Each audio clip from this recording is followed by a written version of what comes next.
Hey guys, it's me, Kelly. I'm sorry about the technical difficulties. It was a matter of pushing, one, two buttons, something like that, but it was finding the buttons that was the hard part, and then I actually accidentally deleted it. And anyway, we're here. We're here, and we can hear each other, and you can hear us.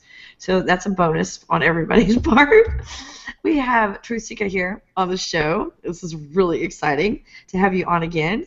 So without further ado, here is TruthSeekah. Blessings, my friend. Thanks for having me back on. Love you so much. Yay! Oops. Sorry. Oh no, I have 3 of us playing. Sorry. I have more technical difficulties.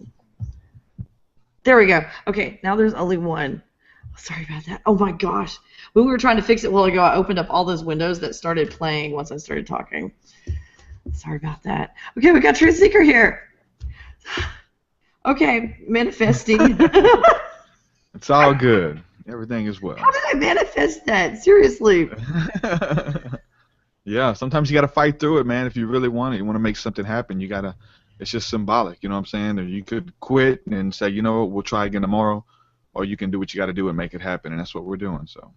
You know, I wonder if, I know this is not just me. I'm not a technical person, but this is just a weird thing that happened that, I didn't undo any of this. I wonder if there are any forces that are just trying not to let us talk. Mm-hmm. I wonder about that. What are you feeling? Yeah, no, I mean, it happens whenever we're talking about some really touchy subjects, and it's almost like I said, it's like a test or whatever. Like you can push through it, or you can give up and say we'll try it again another day. And so the fact that we push through it, we make it happen. You know what I'm saying? You don't get flustered and frustrated. Make it happen, and still connect with that energy. Still connect to source, even all the flusteredness and frustration and stuff's going on. To still breathe in, enjoy the moment. We're here now. Everything is good. Everything is well. So we make it happen. That's right. You have like an awesome voice. I'm not stressed out anymore. No, Just listening to your voice, I'm like, oh. It's this is what we're talking about today, making it happen. And this is like 101 whenever roadblocks, come, your way. And if you want to push past it, or you want to give in or give up or whatever, you got to push past those roadblocks that come. And we really want to make this happen, and we really want to help people. And so the roadblocks are going to come, things are going to happen. When they appear, when they come, we gotta push through them. You definitely don't give up whenever hardships come. Yeah, I don't give up. I might not do things right, but I don't give up. No, I just keep going. I have in the past, and you kind of learn from that, and you're gonna keep taking those same tests over and over, like we always talk about, until you pass that test, and until you don't get distracted and don't get discouraged, but understand your vision, understand your quest, and make it happen, because you're the only one that can do that, And I'm not going to learn this lesson again because I know how to turn the speakers on. Yeah. Oh, yeah. Hey, technical difficulties. It's kind of important to have your speakers turned on. Hey, Kelly. Hey, TruthSeekah. Hey.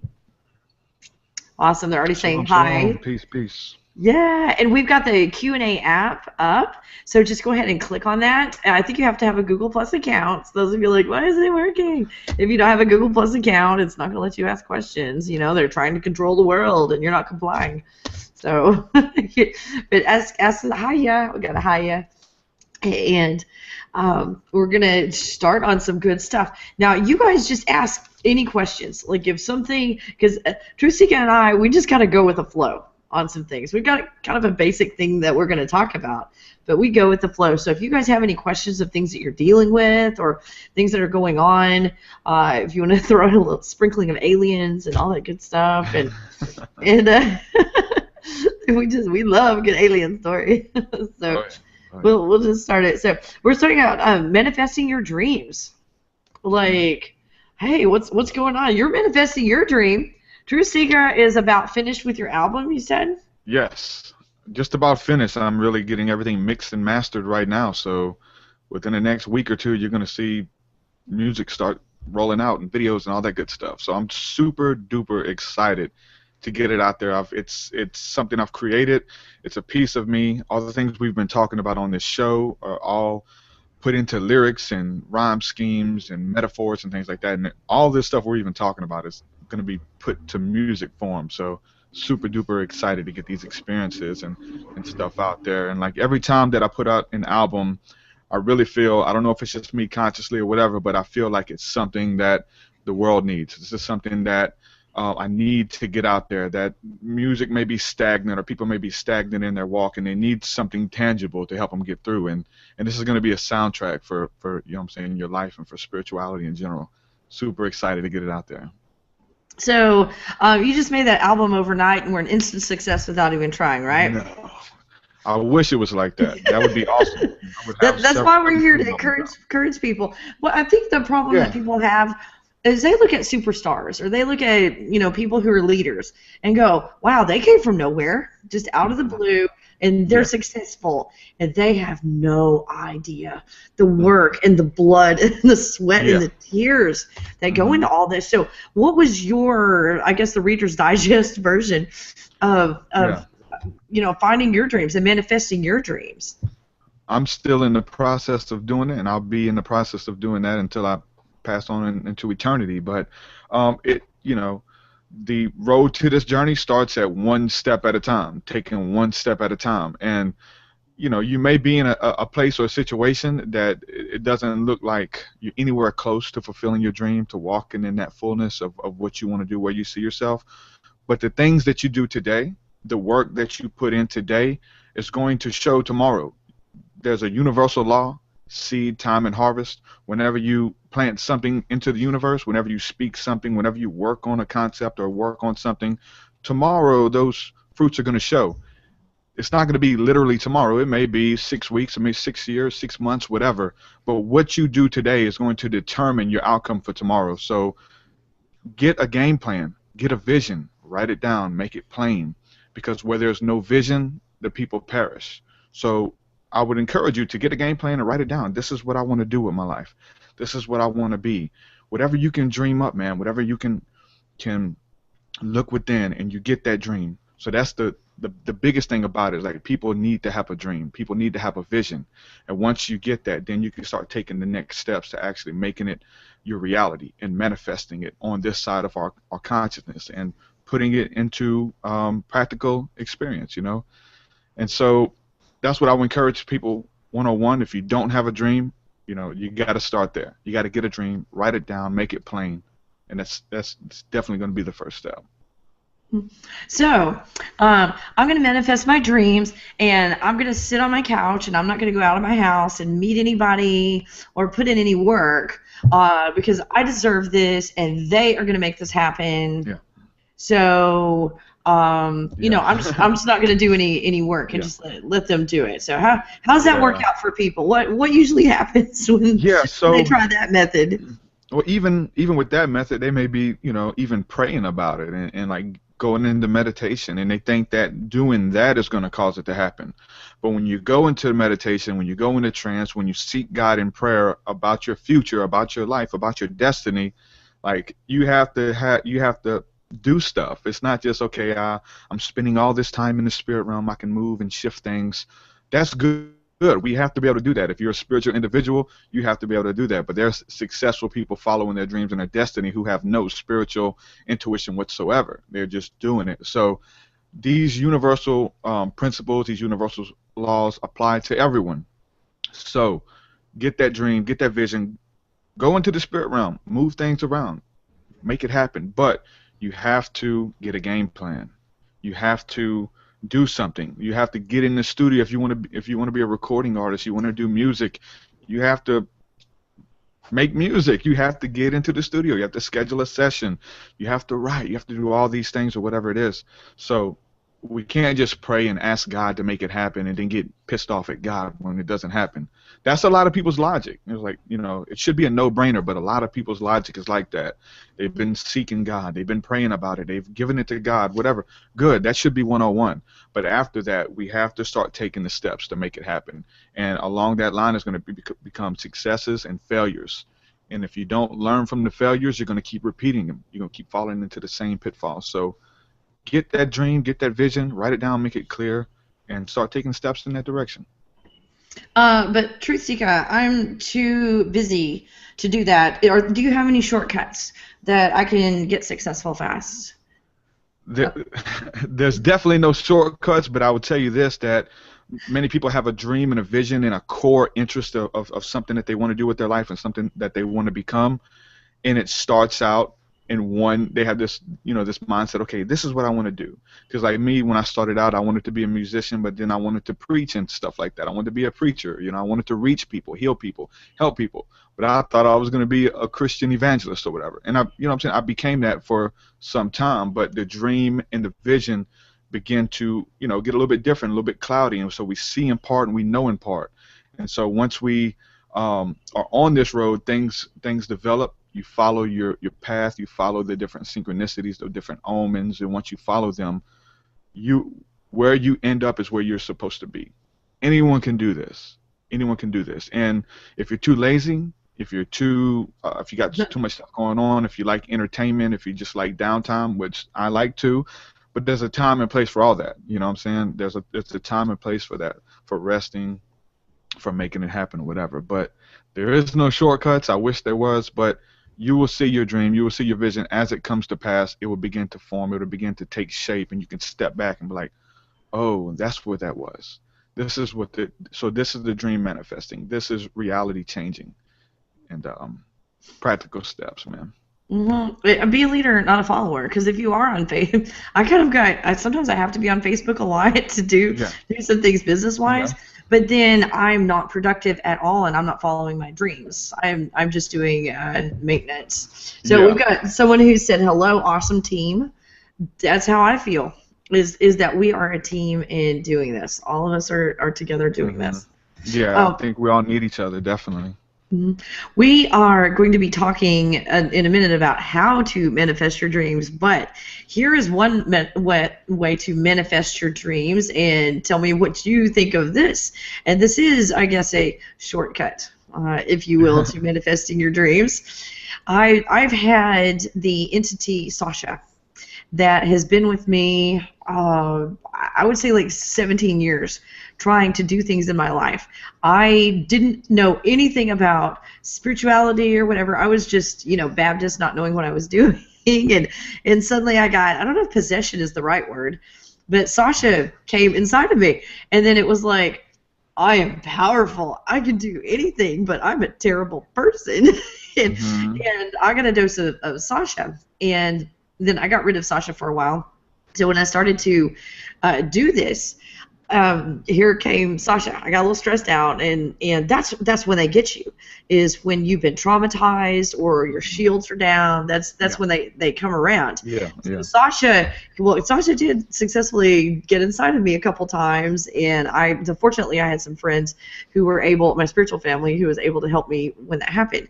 But that is a shortcut, because I guarantee if Sasha I've possessed me, or whatever term you want to use, I would be successful literally overnight.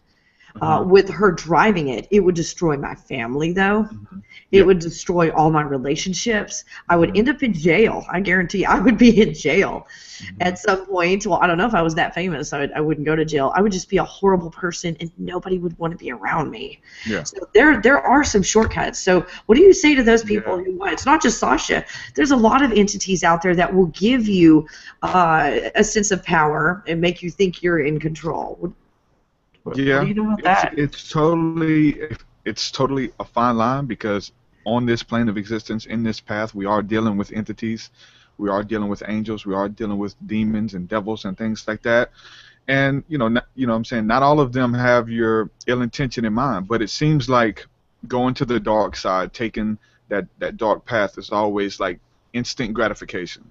It's all like you don't have to do the work. You can, manipulate people and things like that to get what you want. It's the art of manipulation in that matter, man. And so, like, I was well trained in that, into, maneuvering a conversation or telling a person what they want to hear, so they'll give me what I want.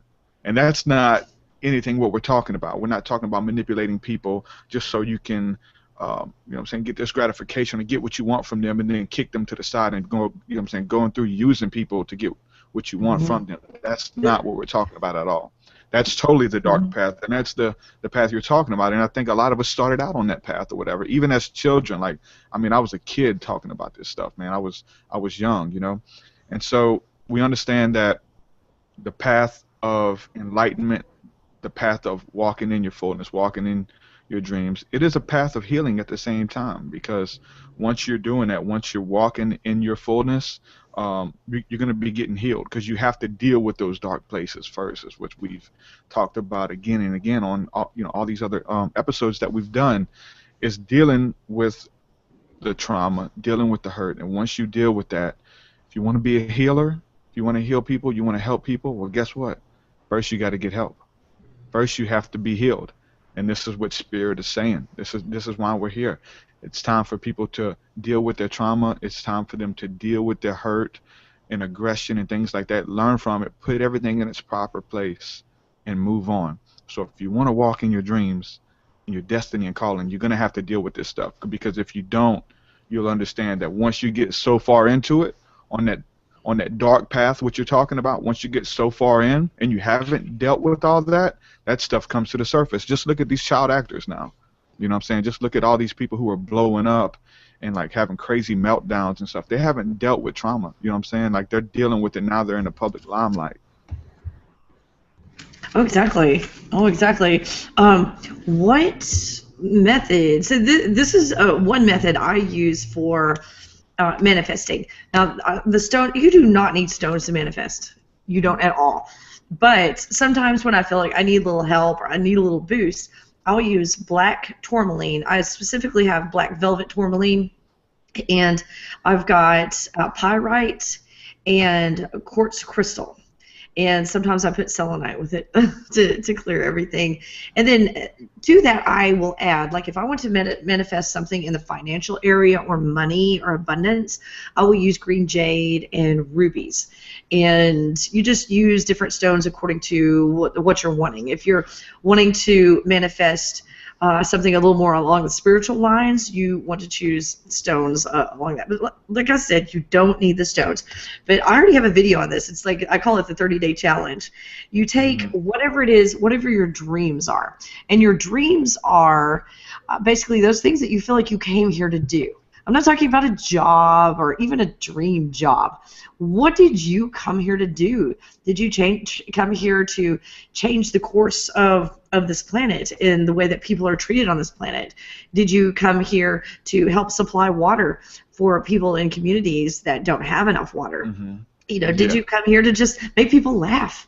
You know, what is your dream? And you write it down. Write down everything that is your dream, and then the next step is to fully see that dream from beginning to end. You visualize, what does it look like, that dream fully, and whatever it looks like. And then the third thing you do is you visualize the universe giving you all the resources and everything that you need and support that is needed for you to fulfill those dreams. And you visualize this in the morning, make sure it's in the morning, before you start your day. Visualize this every day, and your dreams will start to manifest quickly when you do this. What do you do? That's kind of my way of manifesting. There's not just one. There's not just one. So what do you do? Yeah, the morning is totally important. You have to do it in the morning, you know what I'm saying? You have to start your day out. You have to cover yourself, and just, I think, I actually did a video of, I think, like 101 on this is being thankful for everything. You need to learn to be thankful for all, whether you understand it, whether you don't agree with it, whether you're upset for the job that you're in right now, the corporation that you're involved with, whatever situation you're in. Be thankful and learn from this situation. Why am I here? Why am I on this job? Whenever I started out, you know what I'm saying, I really don't have a high education or anything like that. I started out working for the city, and I was digging ditches and like just doing like weed eating and stuff for hours, man, for hours. And it was just strenuous work. I was working with inmates and prisoners and things. And you know what I'm saying, I really hated the job, because deep within me I had this dream that I would just daydream, and I would long for that vision to come to pass. But I was a young man at the time, and I had to take steps. And even then I was taking steps. But like, I understand why I was at that job. I didn't have a father in my life. I didn't know how to get out and work. I didn't know how to get out there work in the sun. I didn't know how to weed eat. I didn't know how to dig a ditch. I didn't have, you know what I'm saying, know how to do these practical things. So just understand that, like, I was in there for a reason, and the reason I was there was to learn all of these practical things that I need. I need to, you know what I'm saying, to learn work ethic. I need to know how to take care of a household and do all these practical things. So every job that I had, even though it's not where I wanted to be, like I had to do those things for, you know what I'm saying, to make income and things, I learned from them all. And there was things that I understand that I'm thankful for, that if I wouldn't have had in my life, like at this point, I wouldn't be the person that I am today. So we have to learn from every situation that we're in, right? Yeah, but you have to do, I think your point is you have to do the groundwork. You have to do it. You don't just go la-di-da-di-da, you know, filing my nails, and I'm going to pursue my dreams. If you have no skill set, you haven't learned a lot, you haven't gotten down in the trenches, in the ditch, and really learned it. So it's going to be hard to manifest some things, because it's like, I want to be CEO of this company. Yeah. Well, did you go get your degree that is required to be a CEO? Well, no. You got to do the groundwork. So, and I think a lot of people are at, you know what I'm saying, that point. I think the majority of the people are at that point because they don't know how to make it happen, and we understand if, you know, the company's not telling us how to raise up and move out and fulfill our dreams. They want employees. They want people. They want button pushers. They want do-boys and things like that. You know what I'm saying? So, and, you know, I'm saying there's a quote, there's an expression that if you don't create your dream, someone will hire you to help, you know what I'm saying, for you to help them create theirs. So you need to make it happen. Whatever you have, like, I know this is debatable, but let's say we only have one life. Like this existence that we're in right now, we only get this body, this meat suit one time. We're only going to live this out one time. So we need to understand that we got to do what we want to do to make it happen. Like, you can't be like, oh, I'm just going to do it in my next life. This life is blah, blah, blah. No. Grab yourself up by the bootstraps and make it happen. Put in the groundwork. You can do whatever you want, man. You can chill, you can complain, whatever, but it's not going to get you anywhere. You have to learn from those mistakes, do the knowledge, apply what you've learned to get to that next level, and understand that all of this stuff is spiritual. You have a guiding force that's watching over you, wanting you to connect. The universe is waiting for you to realize that it wants to help you. God, the universe, whatever. And once you begin to follow those signs, walk through those doors, understand the omens and the synchronicities, things begin to happen. I would definitely suggest people to go out and check out the book The Alchemist. I'm reading it right now, and it's like everything we've been talking about. It's, you know what I'm saying, it's just like everything I've been saying about dreams and making them happen and following your destiny and stuff. And it's like you're not. So I think like many people in that situation, they kind of take that as their lot. Well, I'll never be this. I'll never be that. I'm going to be a button pusher my whole life. I'm going to be, you know, an employee of Burger King my whole life, or whatever the case. And if that's what you want to be, then fine. But if you want something greater, if you want to see your dreams fulfilled, then it's going to require a little bit more effort, a little bit more thought, a little bit more imagination. But just having the thoughts, having the dreams, having the visions is one thing. Writing them down is another. But once you begin to speak it, then you begin to shift things. Once you begin to speak it and you begin to tell people, you begin to create something. Because abracadabra, the word literally means I create it as I speak it. So our words are powerful. Our words are magic. Our breath is powerful. Our breath creates things. And so as we speak it, as we begin to tell people, practice it, things are going to begin to happen. I'm seeing doors open left and right. And to be conscious of it and to walk through those doors and expect those doors to open. Be persistent. Make sure that you know what I'm saying, the groundwork that you're doing today is going to set up what you're dealing with tomorrow. So if you can't sleep, you can't chill, you can't, you know, just squander away the hours and expect I'll do it tomorrow. You can't do that. You got to do it today. You got to do it now, because now is the only moment that we have. This moment right now. And we're going to continue to talk about manifesting dreams, but you're starting to get into creating reality at this point is where you're going. And in creating reality, it goes right back to what you were saying a while ago. Be thankful. What does being thankful do? It creates a positive energy that comes out of you, a positive vibration and frequency. And since we are creator beings, or co-creator beings is the best way to put it, then if you have a spirit of thankfulness and you're grateful for things, as opposed to complaining. What does complaining do? Complaining keeps you stuck in that vibration, and since you are a creator being, you create a horrible life for yourself, not even knowing it. Some people actually create a good life for themselves, not even knowing it, just by being happy all the time, and trying to help people, and they feel good. Yeah. They it's like I said, it's 101. You're going to pass many tests just by simply being happy and thankful. If you can't complain about your situation, it's not going to do anything. You're going to just play that role. Like I say, it's not going to do anything, but it does. It creates this whole thing where you expect negative things to happen. You complain about your blessings. You know what I'm saying? So I personally know people like that, and that's what they're known for: complaining, not being thankful.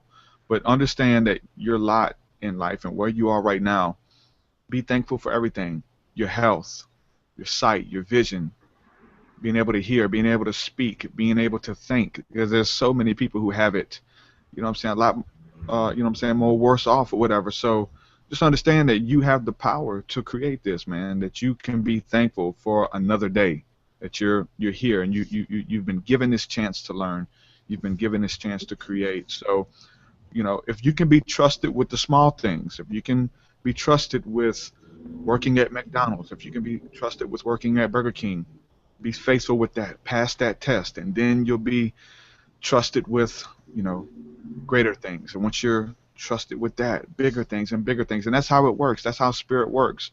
Many of us who are in tune with the spirit, we can actually get these messages and respond to them. Like that's like, not everybody does that. But once you get those messages and you get a plan and you hear that voice in your spirit telling you, okay, you've passed part one. This is step two. So that's what I do whenever I go into prayer and meditation, when I stargaze and I get these messages from the Elohim, from the Elo.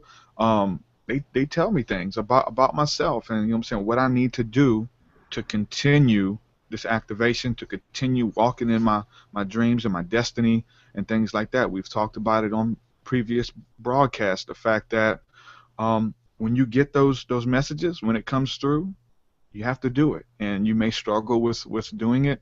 It's not going to be nothing bad. We're not talking about hearing voices and killing people or nothing like that. We're talking about practical things that they have your best interest in mind. And for me, it was, you need to spend more time in meditation and prayer, and you need to stop eating meat. That's what they told me. They're not going to tell everybody that. I'm not preaching that as a law. That was my thing. I was addicted to fast food. I was addicted to these quick fixes or whatever. So they're like, okay, if you want to move to the next level, you have to do this. And so when you go into meditation with this in mind, whenever you make contact, you need help talking to the Creator, the Spirit, they're going to give you help. They're going to give you assistance. So that's why it's so important to walk in integrity and to have a spiritual path in the midst of this, because you definitely have help in the process. You don't have to do it on your own. You're being led by intuition. You're learning these things, and they totally help you and guide you to living your best life now. It's interesting that you talked about meat, because my husband, after his little medical scare, and he's fully healed now. We use nutrition and everything, fully healed him. He thought he was going to die. So he was like, Kelly, I will do anything you say. And I put him on a diet, and I took him on, he still ate chicken and pork, but I took him off of beef and fast food, junk food, all of that, caffeine, and he was eating a really good diet, drinking a green drink, detoxifying, supplements, exercise, and within about 2.5 weeks, all of a sudden he started having out-of-body experiences, psychic experiences, reading my mind, and knowing all of that. That's so fun. If you're going to be spiritual, and obviously if you want to eat meat, eat meat. If that's what you want to do on this planet, go for it. Eat all that beef you want. Yeah. But if you're wanting to be spiritual, beef more than, well, yes, junk foods that have all the chemicals in it, obviously get that out. What is it about beef? Beef just grounds you like nothing that I've seen out there. Yeah. Like I said, I know that and this is deviating, but I mean, we're going down that path. I mean, Well, you can't manifest if your body is not in the right place. I mean, that's kind of the point. You can't manifest, and you can't really, you can't really keep up angelic contact. And I'm gonna say it, like, if you're wanting more angelic experiences, like, they won't come around that stuff. If you want to be more sensitive, like, you have to, whatever they're telling you, you have to be obedient. So. Absolutely. Are you getting a phone call there? No, I got the mail, man. I'll be right back. Right back. Sorry. Yeah, the cool thing about the meet is that was like, wait, how do I mute him? I don't know how to do these things. Technical questions. Let me see. What if you wrote something? From Love from the Sea. Hi, you two. Just had a root canal done. Oh, I'm sorry. That look really sucks. I'm so sorry. It was needed. My right bottom jaw is still numb, so the right side of my tongue. Oh, you poor thing. It's awful. So those of you out there that are healers, can you please send healing to Grace right now for pain reduction and for healing? If you don't mind sending energy and doing that. We're going to do an activation in a minute. Hold on, let me send some energy.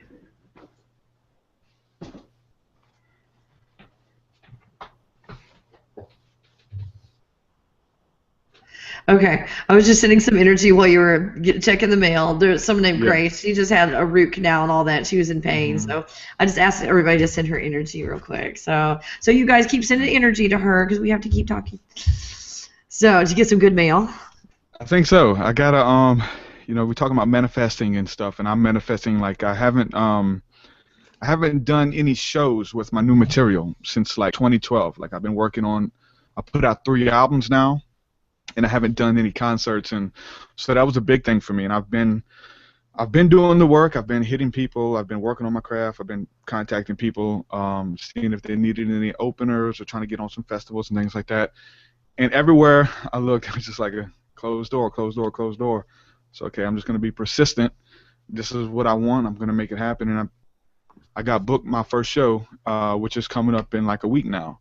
So I got my first show coming up. Where? Yeah, man. Where? Tell everybody. It's gonna be in Alabama. It's gonna be right here. You know what I'm saying? In Mobile, Alabama, at the Soul Kitchen. So super duper excited about that. So in the midst of that, I went out and purchased a lot of video equipment, lighting equipment. So to take it to the next level, man, it's gonna be like a video show going on, a light show. My videos are going to be played on me and on the backdrop. It's going to be dope, man. So really taking it to the next level.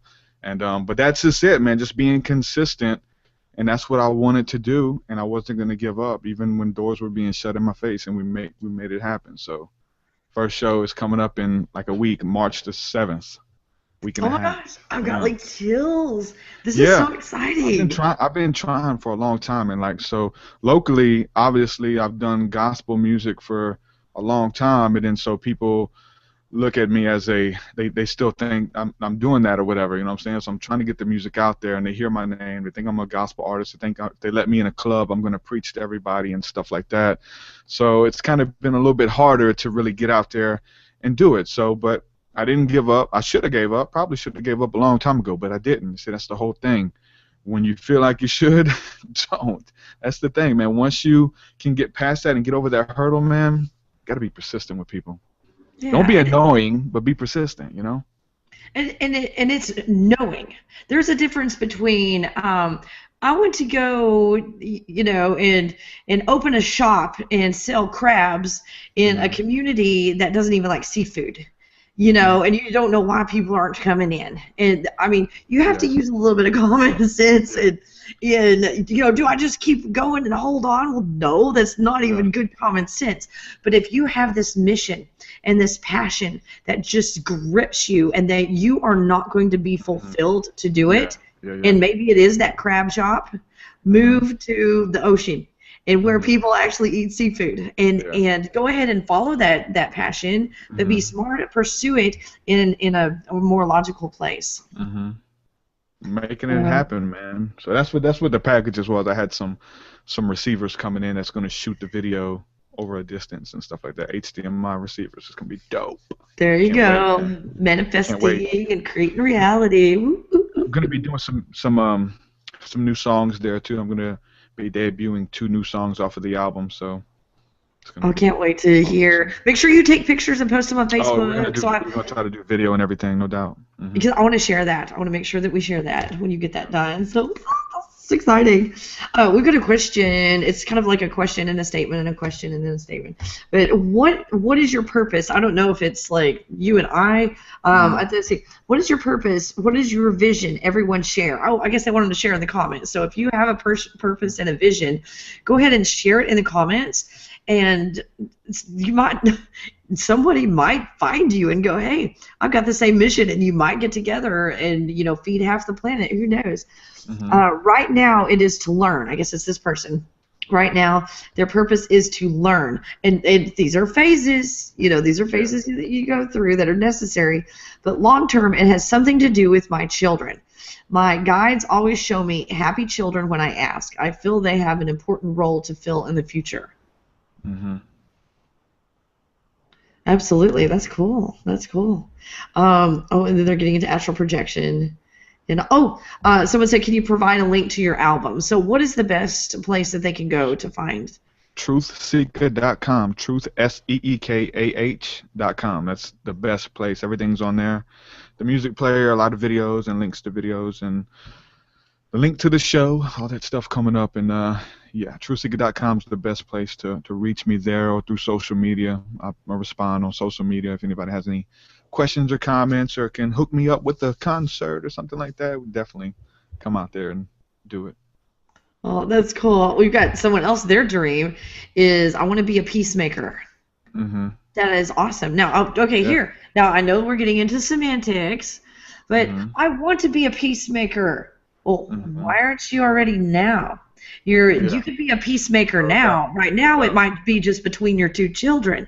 Yes. You know what I mean? You might. No, you said a mouthful. You said a mouthful. Yeah. Because I've ran into a lot of people dealing in the churches in the past, and they all want to help people. They want to feed the homeless and take care of the poor, but they're waiting until they become a millionaire, so God will bless them to take care of the poor. And you got to understand, if you're not going to do it now, you're not going to do it then. You're not going to do it. So you have to be faithful with the little extra money that you have, that you want to help the homeless, that you want to go out and buy cheeseburgers or whatever and hand them out and give people hugs, or find out somebody's story and take them in and help them. You know what I'm saying? So like, people are like doing this though. Like, it can be done. I know people, rappers and everything, who are actually doing this, and it's becoming like you know what I'm saying, like a viral sensation to help people. And so like, people are doing it. So if you're not gonna take advantage of what you have now with the resources and stuff, then you really can't even speak to the future. You have to, you have the tools now to make it happen, to do it. Like, if I wanted, because there's a scripture in the Bible, and a lot of people have no idea what it means, but it's very simple. It says, where your treasure is, there your heart will be also. A lot of people, I don't know, they don't know the interpretation, but the simple interpretation is, what you're spending your money on is where your heart is. Don't tell me that you have a heart for the homeless and you have a passion to take care of widows and orphans if you're spending your money on Starbucks, fast food, video games, whatever. Where your treasure is, your money, that's where your heart is. We can know, because you're not going to spend money on things that you don't care about. I just spent a lot of money on this video stuff and on these lights and things like that, a lot of money. And so you can tell what, my heart's there. If I didn't care about it, it was a side hobby, there's no way I'm spending that kind of money on this stuff. Neither will you. So if you want to take care of the poor, start putting your hard-earned money behind it. If you want to start building a vision, whatever it is, put your money where your mouth is. People are looking for these deep explanations, but that right there is so simple, something practical. Spend money, invest in people. I'm telling you, man, doors will begin to open when you start doing those things. I think it's so cool because people are starting to share their dreams over here. My life's goal is to heal people. Well, you can still heal people now just by listening to someone who's upset. That's healing right there. My main mission is to save the oceans of the world and have as much fun as possible. Yeah, as I possibly can while doing my main mission. Okay, it's like, I have a mission and I'm going to be serious about it. You know, Yeah. I'm not going to do something unless I'm going to enjoy it and have Yeah, fun. no doubt, no doubt, no doubt. People ask me, they're like, "Why are you always serious?" And I think I I think I lighten up a lot on your show and let out a side of me that's not so serious. But I joke around, I make jokes. I'm funny. I enjoy seeing people laugh because in the midst of you laughing, you're being healed as well. It releases different endorphins and things in your body that literally heal you. You know what I'm saying? Laughter is a medicine. So I'm definitely along those lines. You know what I'm saying? So very very practical with it, you know, very practical. Now, is this? I guess this is getting into like this, since you're good at technical stuff, helping me turn my speakers on. You know, how do people get into? How does this co-creation actually work? Like, how do people actually create stuff? What was set in place before we got to this planet, basically, that we're able to do this? And on top of that, are we being sabotaged? The ones that know that we can create and are trying to stop it. Now, what do you have to say about that?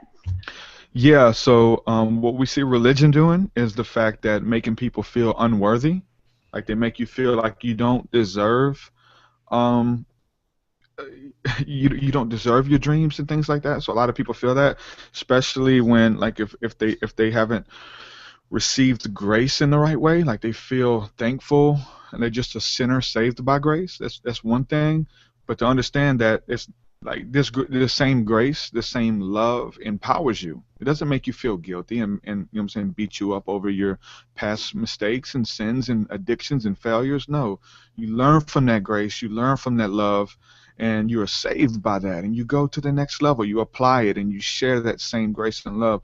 So a lot of people are in this place that they feel like they don't deserve it, and I'm just a sinner saved by grace, brother, making it through the day. No, that's true, but you know it's so much more than that. You are a little God. You really are. You are a little Elohim. You are a spiritual, divine being, and greater things, as Jesus did, greater things shall you do. And so you become Jesus to other people. You become a miracle man. You become a healer. You become a lover. You become someone who can help people, and you have the gifting of helps, and you can flow in all of these supernatural abilities and things like that. So it's very applicable to your life. And so to look at that and to know how we're made and to know how grace comes in and things like that, love and forgiveness comes in, to understand that you're a little God.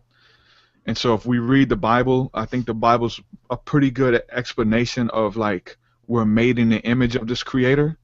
And so they see this creator as a like a high and lofty person that doesn't understand them, like it's just bliss. But like reading the scriptures and reading stuff that Yahweh did and stuff like that, it's stuff that we do. Like Yahweh got angry, Yahweh got pissed, he had regrets, he got mad, you know what I'm saying? So these is all things that we do. Even Jesus, man, the Jesus says this ascended being or whatever, he got angry. Like all that's a part of our DNA. It's not bad to be angry. It's not bad to have these certain types of feelings, but to understand that and respond in a certain type of way. So the whole thing with Jesus, it says he was angry, but he sinned not, you know? So that's the whole thing. Like, don't let the sun go down on your anger. Once you feel the certain type of way, it's that like you're feeling your emotions and things for a reason. So like when you respond, you have to respond out of love, and you have to respond out of forgiveness and care and things like that. And once you do, you'll see things begin to change. So like we are little gods. Sorry, We are. that's a truck across the street was just No, randomly honked. Sorry. we both had one, yeah.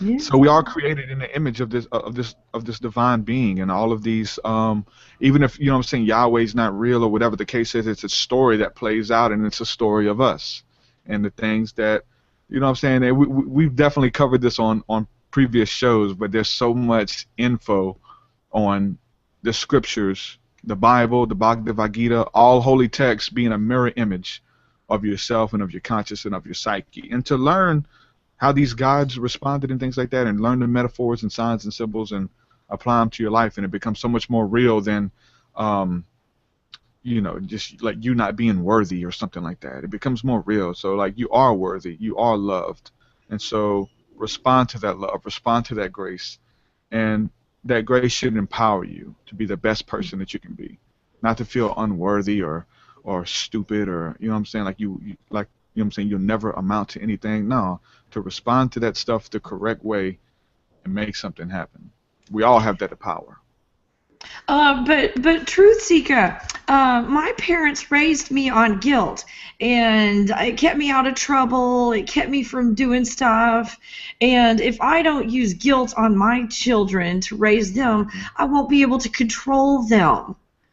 So you've got a better method, really, than raising them on guilt? Yeah. Yes, totally, man. You don't want to, like, we're not guilty, man. We're you know what I'm saying? Like, a lot of us are products of our environment. We respond a certain type of way because, like you said, like, that's how our parents responded, you know? We should feel guilty. We need to make other people feel guilty. Blah, blah, blah. No, that's not what helped me. Like, if that helped me, like, if that guilt really helped me, keeping you out of trouble and keeping you passive or whatever, that's one thing. But if that guilt really helped me or whatever, then I would preach it. It would be my message. All of you guys are sinners and you need to blah, blah, blah, blah. That's not it. No, we respond to grace and love. You know what I'm saying? So that's what empowers people. Guilt doesn't empower you, but knowing who you are and the character that is within you, and you possess all of these great feats and you're loved no matter what you did, like, that is empowering, man. To know that you're not defined by your past, that you're not defined by your mistakes, but you create your reality. You respond to that stuff. You deal with it. We're talking about the peacemakers. Just like I was talking about healing, you want to be a healer, you need to be healed first. If you want to be a peacemaker, you need to seek peace. You know, even the scriptures say, "Blessed are the peacemakers." You know, and there's so much power in just showing love to people, because, you know, love covers a multitude of sins. You know, people try to complicate it more, like, but it's really simple. Like, love is so simple, man. It's just showing people love that you know, that we were shown, you know what I'm saying, or the lack of it, because you know how it makes you feel. So you learn from that, and then you begin to be the change that you want to see. And in the midst of that, man, doors begin to be open, and you follow those omens, and you get in that flow, and the universe is backing you. God is backing you, and wants you to become wants you to become who you want to be, because there's a dream inside of each and every one of us. And so the thing is, like, okay, when do you give up on your dream? When do you give up? Is there a certain age or whatever that you should say, oh, it's just a pipe dream? Now, like we're saying, your dreams and your visions. I'm 45, and I saw this when I was a child, and my dream is now coming true at 45. Yeah. So no, don't give up on it. I'm sorry to interrupt. No, don't do it. Yeah. So, no, I mean, don't give up. There isn't an age. There isn't a cutoff button, and it kind of grieves my spirit, and it kind of puts fuel behind what I'm doing when I see people who have given up on their dreams, you know. And I just want to speak to them and just tell them, look, you can still reach down and make something happen, and it still can come to pass. It may not be what you thought it was going to be, and it's usually not. It's usually not what we think it's going to be. True that. But it's very similar. It's very similar, and it's greater than what we thought it would be. It's more fulfilling and stuff. So, you know, my wife, even her, man, she's doing what she was put here to do. You know what I'm saying? And once you get in that flow, that's what you have to find. What were you put here to do? What makes you tick, and do it. You know what I'm saying? And then, you know, the universe is behind that. It's, you know what I'm saying? The universe is going to help you. It really is. Follow the signs, walk through the open doors, and you begin to see things happen. And along the lines of never giving up, this is something that inspired me when, and everybody needs to find someone that inspires you and motivates you, because it kind of helps you to hang on. One thing, when I was in my 20s, you know, because people who are psychic, they have a knowledge of, I'm going to be in this position, and then they're confused because I'm in the ditch right now. It's like, well, wait a minute, because all these people were a success, and, you know, they're multimillionaires and retire by the time they're 25, and you know, and I was beating myself up because I wasn't there. And the one person I looked at, and I'm not even talking spirituality or anything, this is just someone that I grabbed onto and I hung on, was Mary Kay, because Mary Kay was 50 50 years old. Yeah. She started her company. Mm-hmm. So don't stress and don't compare yourself to other people. But True. let those inspire you. The ones that, they did, I don't want to say they did nothing, but they lived their life and now they're past what society thinks is of value. Mm-hmm. And all of a sudden, here it comes. The society we live in does not value wisdom and does not value age. Mm-hmm. They value youth and stupidity. Yeah. So that makes it difficult to really gauge where you are and what's going on. Yeah, don't compare yourself to other people. Mm-hmm.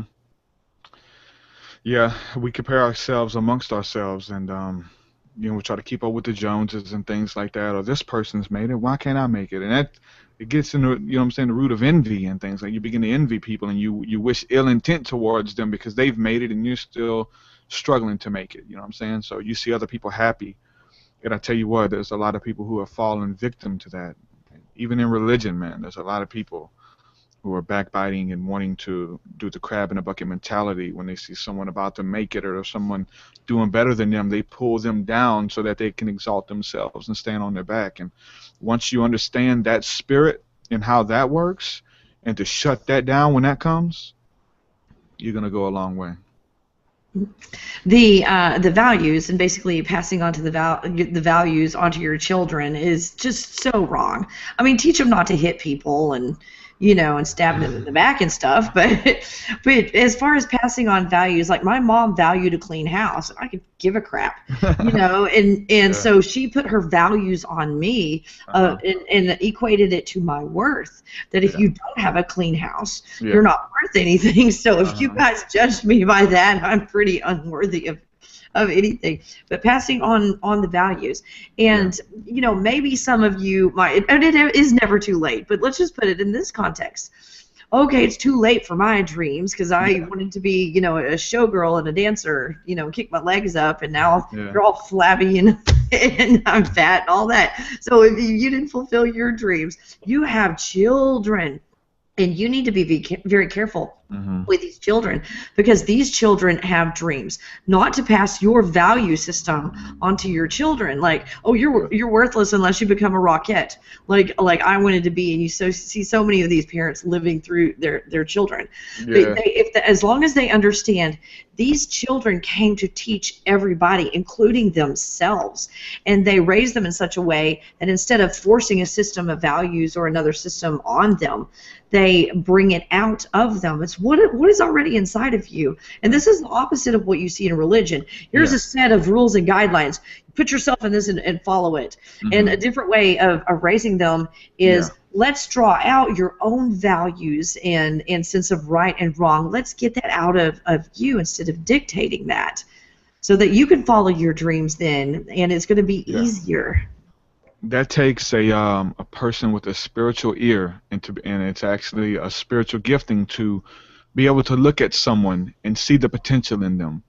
And sometimes parents can't do that, man, because a lot of parents, like we're talking about healing, like some parents are still dealing with their stuff. And that was my case. My mom couldn't do that, to me or whatever, and really had like a negative influence on me or whatever, right?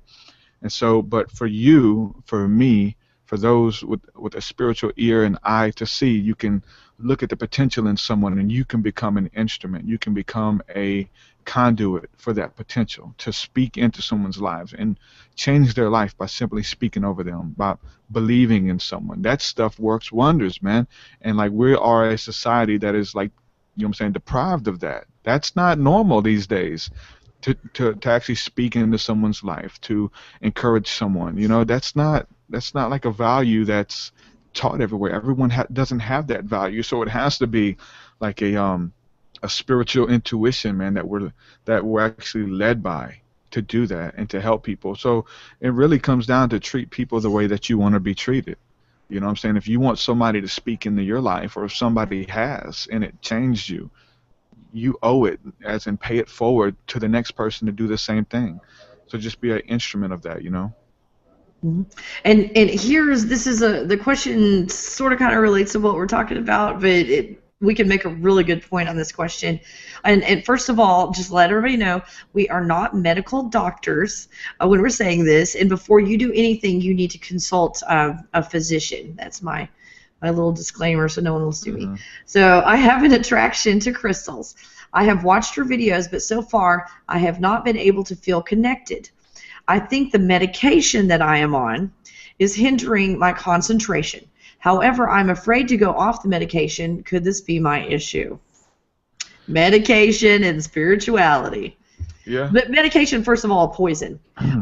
Medication, no medication cures anything. All it does is poison the body. Anything natural you put in, it supports the body in getting rid of these. Most diseases are caused by emotions in the first place. And you can go ahead and cut out all the tumors you want, but if you keep the same attitude, the tumors are going to come back. So what's your take on medications and spirituality and manifesting your dreams and creating your... First you put poison in your... I'm sorry, I'm already answering this question. You put poison in your body, and then what are you creating from that? Okay, I'll stop talking. Tell us, TruthSeekah. No, it's totally taking it down another path. I get a lot of messages from people who are dealing with that. There's famous cases of demonic possession. I believe it's the possession or haunting of Emily Rose, I believe is the case, but or Annalise or whatever. That's like loosely based on that story of this priest or whatever who was trying to cast out demonic entities off of this girl, and they had legal ground to be there because of the medication she was taking. And so there's a movie about that, and it's actually based on a true story, loosely, and you can look that up. I believe it was Annalise, but I believe the movie is called Emily Rose, I believe, if I'm correct. Okay. They made a bunch of those, but I believe those are the two. And so, the two go hand in hand, though. So I'm going to tell you that spirituality and what people deem as a mental disorder, they can go hand in hand, and this is what I try to help people with as much as I can, is that once you're feeling these energies, and once you hear voices, or you get mad when you're around somebody, or it changes our genetic makeup. We respond to other people's auras and energies, and if they have demons, or what the scriptures call a familiar spirit, different things like that, they will make you feel a certain type of way. And if you do not learn to respond to this, if you do not learn how to deal with this, they will definitely give you medication and medicine that will quiet that down, and that will bring your thoughts together where you're just like kind of spaced out, or you don't think about all this other stuff going on in the ether. So once you're in this area and you're responding to it, it's going to build your faith, and you begin to see things happen once you respond to it. Like once you get around people who you may know like what this person's thinking about you, but you think it's just your imagination running wild on you. And so this is like my main goal, because I have so many friends who are dealing with this, and a lot of them on medication, and some of them are like it's just really ruining their lives and stuff. So we have to be that source of healing and teach these people this. And this is something that if you don't deal with this energy, and we're taught not to, it can drive you crazy. It literally can drive you insane if you don't know, and you're being influenced by these powers and principalities. If you don't respond, man, it's really sad. So that's why we don't play with this. That's why we don't play with awakening. That's why we don't throw these terms around loosely. Oh, I'm a guru. Oh, spirituality, blah, blah, blah. No, forget that, man. This is deep.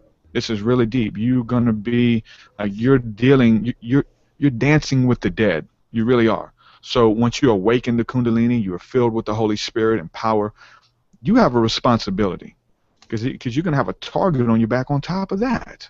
Like, there's so much going on, and we try to cover as much as we can from as many angles, but you have to learn to respond to these energies and to these feelings and sensations, and personally, it'll build your faith.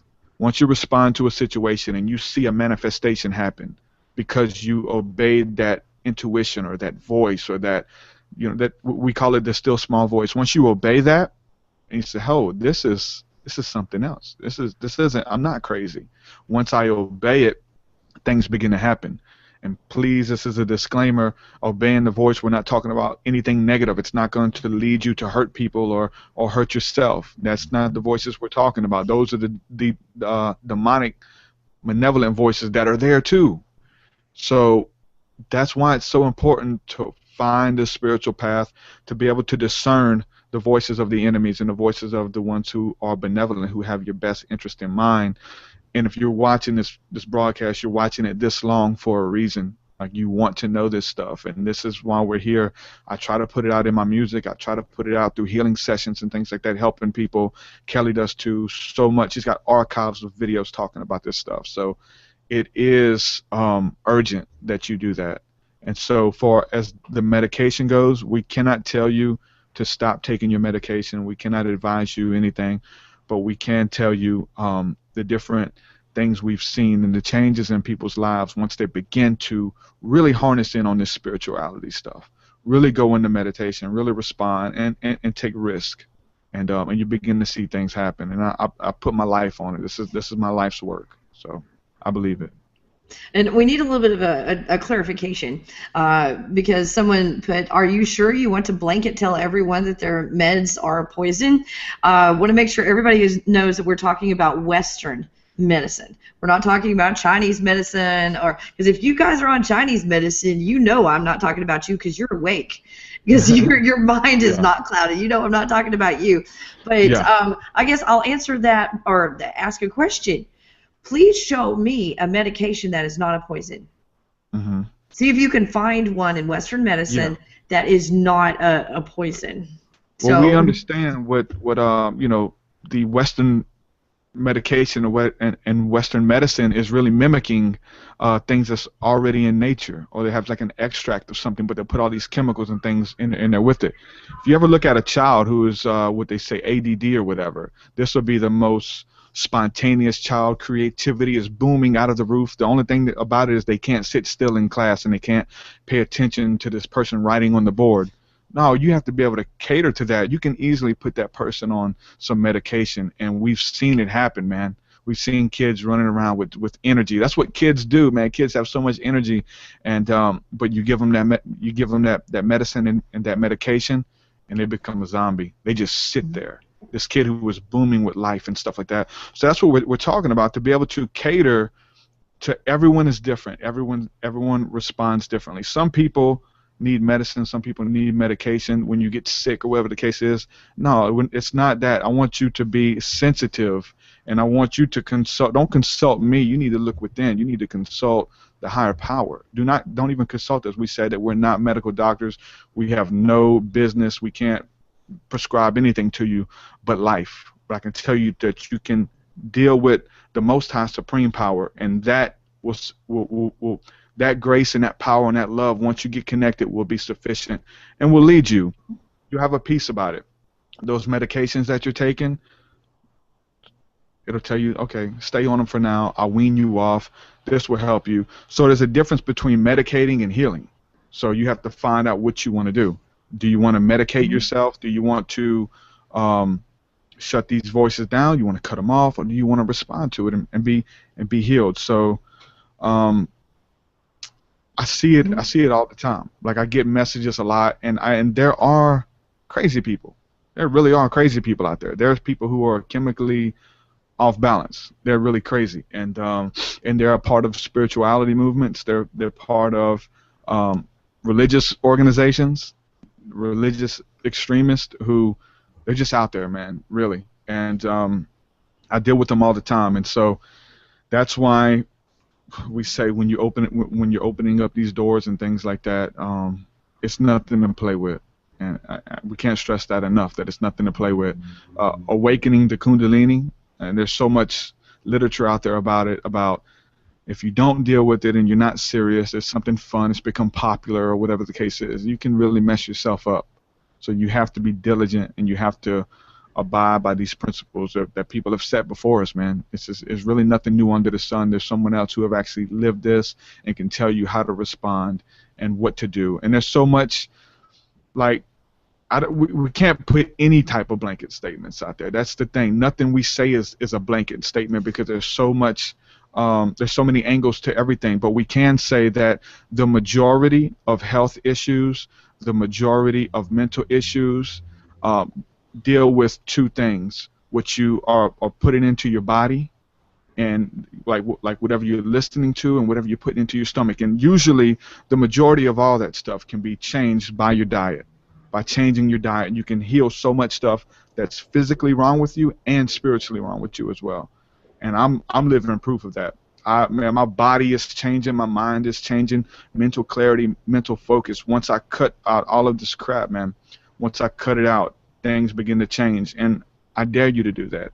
I dare you to eat green foods. I dare you to eat foods with energy and begin to take care of your body mentally and spiritually, and it'll be the greatest thing that you've ever done in your life. You begin to see changes instantly once you do that. Mm-hmm. Yeah, two quick examples are like blood pressure medicine, and I'm going to let you guys know we are not medical doctors, but the blood pressure thing with the medical scare with my husband, he had high blood pressure, and he had high blood pressure, I guess, for a while, and they immediately wanted to put him on high blood pressure medication, which all it does is mask symptoms. What I did, he refused to take it, and he said, my wife will fix this, and they were like, you can't fix this except for medication. Medication never heals you. It doesn't do anything. My husband, we figured out within about 4 days, we diagnosed everything wrong with him. And he was, as far as high blood pressure goes, he was in the normal range at about the second week. And he's sustained normal blood pressure ever since, and he never went on blood pressure medicine. As another example, I have another friend who was put on blood pressure medicine a few months ago and refuses to change his lifestyle. Are we seeing a pattern here? I also ran a school for kids that had ADD, ADHD, dyslexia, and high-functioning autistic kids. And all of these kids, to be in this private school, we required that they go on a whole special diet. It's just a common sense diet of eating whole foods, not putting poisons in your body, and food dyes, getting off of dairy, getting off of wheat, and sugar, and all of these things, and just eating like you're supposed to eat. And all of them got off of their ADHD medications. Every single one of them were able to behave themselves except for one child. And mom was sneaking McDonald's into this child's lunch. So it's, yes, you're right. When you said it's what goes into their mouth, it's what goes into your mouth. So, yeah, go natural. Go natural. Yep. It's all linked in together, man. It really is. Someone here said, I'm so happy I refuse to take pills that my mom offers when I get a cold or the flu. Thumbs up. Thumbs up if you can do that. Because I'm telling you, like, if you look at the medical industry and you look at the pharmaceutical industry, if you go, they're going to put you on something. They got something they can give you. Because they make money. Make your life every better. time they prescribe something. Put you on something. Especially if you're talking about spirituality. I mean, you can't even talk about that. Yeah, well, that's crazy talk. I say spirituality. I'm talking about the symptoms and the different things and the vibrations. You go in there and start talking about you feel vibrations, and when you get around people, you get mad or you feel happy, and the different people you get around, it makes you feel different. Like, go in there, they got a pill for you. I'm pretty sure they got a pill they can give you to quiet those vibrations and thoughts and to make you find peace within. They give you a pill for that, and that's we're not advocating that at all. So don't do that. Yeah, they've got happy vaccines and all these things coming. It's like, I don't think I could be more happy. I kind of like myself like this. Yeah. Take care of yourself and your life, man. Yeah, depression. All of them, those pills for depression, man. Change your diet. And I guarantee you, change your diet, make some changes, take these principles and apply them, and that depression is going to go. It's not going to come back and mess with you a little bit here and there. Like, it's going to go. Like, we all have the ability to do that. I can easily get depressed of all the different stuff that I should be depressed about, but I choose not to be. You know what I'm saying? So, and your diet, and I'm telling you from experience. I didn't read it in a book. I'm telling you from experience, man. Yeah, I see it all the time. So we've got manifesting dreams, creating your reality, getting the poisons out of your body. And it's not just medicine. It is in your food. So you have to be careful about your food. Yeah. They put a lot of poison in your food and in your water. And in your water. And then it's like, I was talking to someone yesterday, it's like they do like a no smoking campaign, and then you look up in the skies, it's because, no, we want to be the ones to euthanize you with all of the chemtrails. It's the opposite. And it's don't do drugs, kids, but make sure you drink 8 glasses of water a day full of fluoride and medications. Because you can't believe when you go study the water supply, how many medications are in the water that you drink. You're taking blood pressure medicine and medicine for depression and for osteoporosis, and all that stuff is in your water. You got to filter it out. But don't do drugs, kid. Don't do marijuana. It will hurt you. Drink your water. Drink your water. Don't do marijuana. Yep. Next question. Next question. Let's see. Oh, what should you do when you die? We'll do that. Are you going to do a tarot reading? Oh, tell me about tarot. How do you feel about tarot?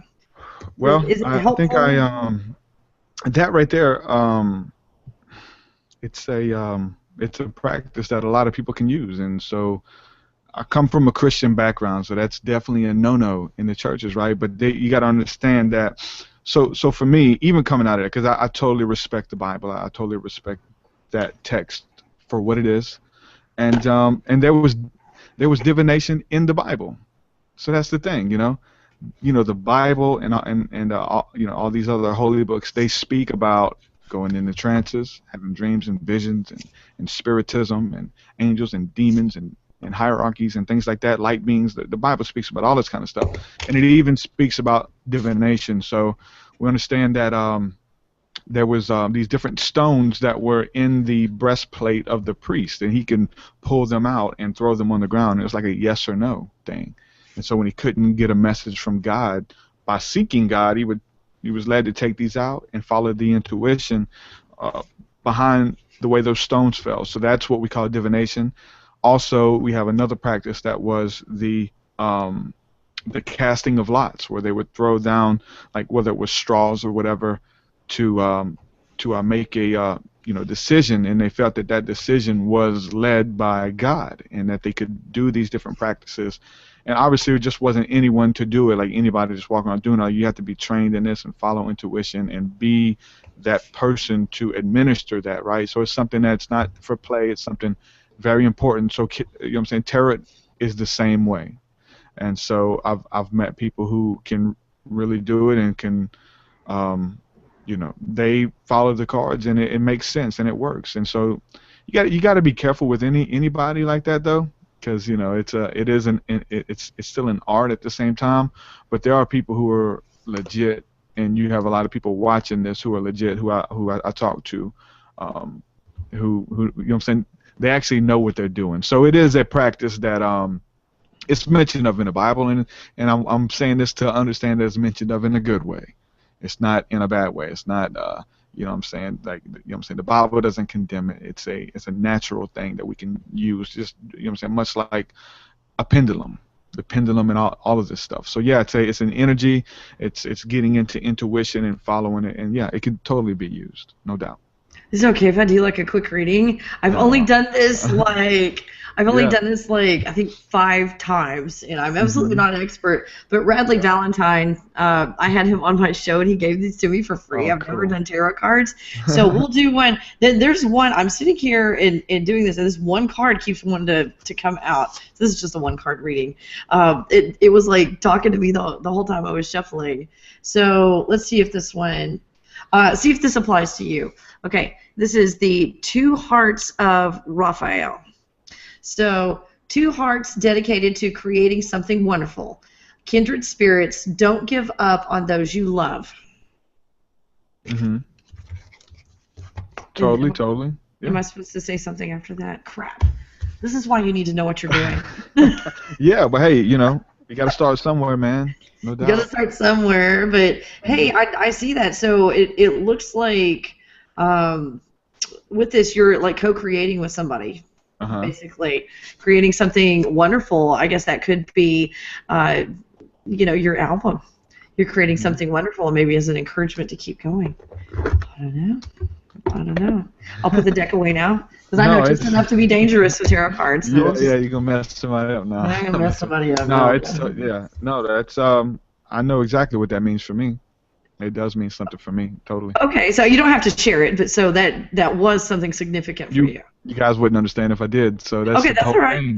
That's how it works, though. You know what I'm saying? So it's going to mean something different for everybody else. So that's how they're, you know what I'm saying, those cards are fashioned in such a way that you know, it means something different for everybody else. That's what synchronicity is as well.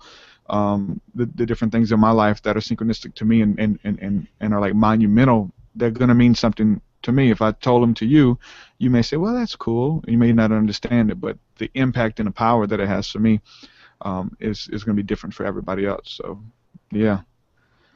And this is from Levi Edwards, and he said, "Thank you both for your time.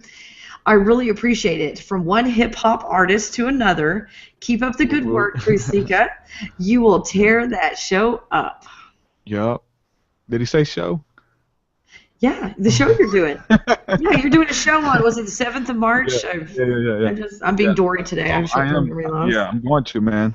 I am going to. So if you guys can make it out, drive to Alabama, man, Mobile. I would love to see you guys there. I'd love to shake your hand, give you a hug, and kick it with you and stuff, man. Definitely come out. It's going to be awesome. Saturday, March the 7th. And if, you know, anybody wants to contact me about any other events or festivals, man, I'd love to do that. The album's done. That's the next phase for me. So that's where I'm going. See you there. Yay. Let's see. I'm scared to say things. Okay, this just kind of shows how our society is.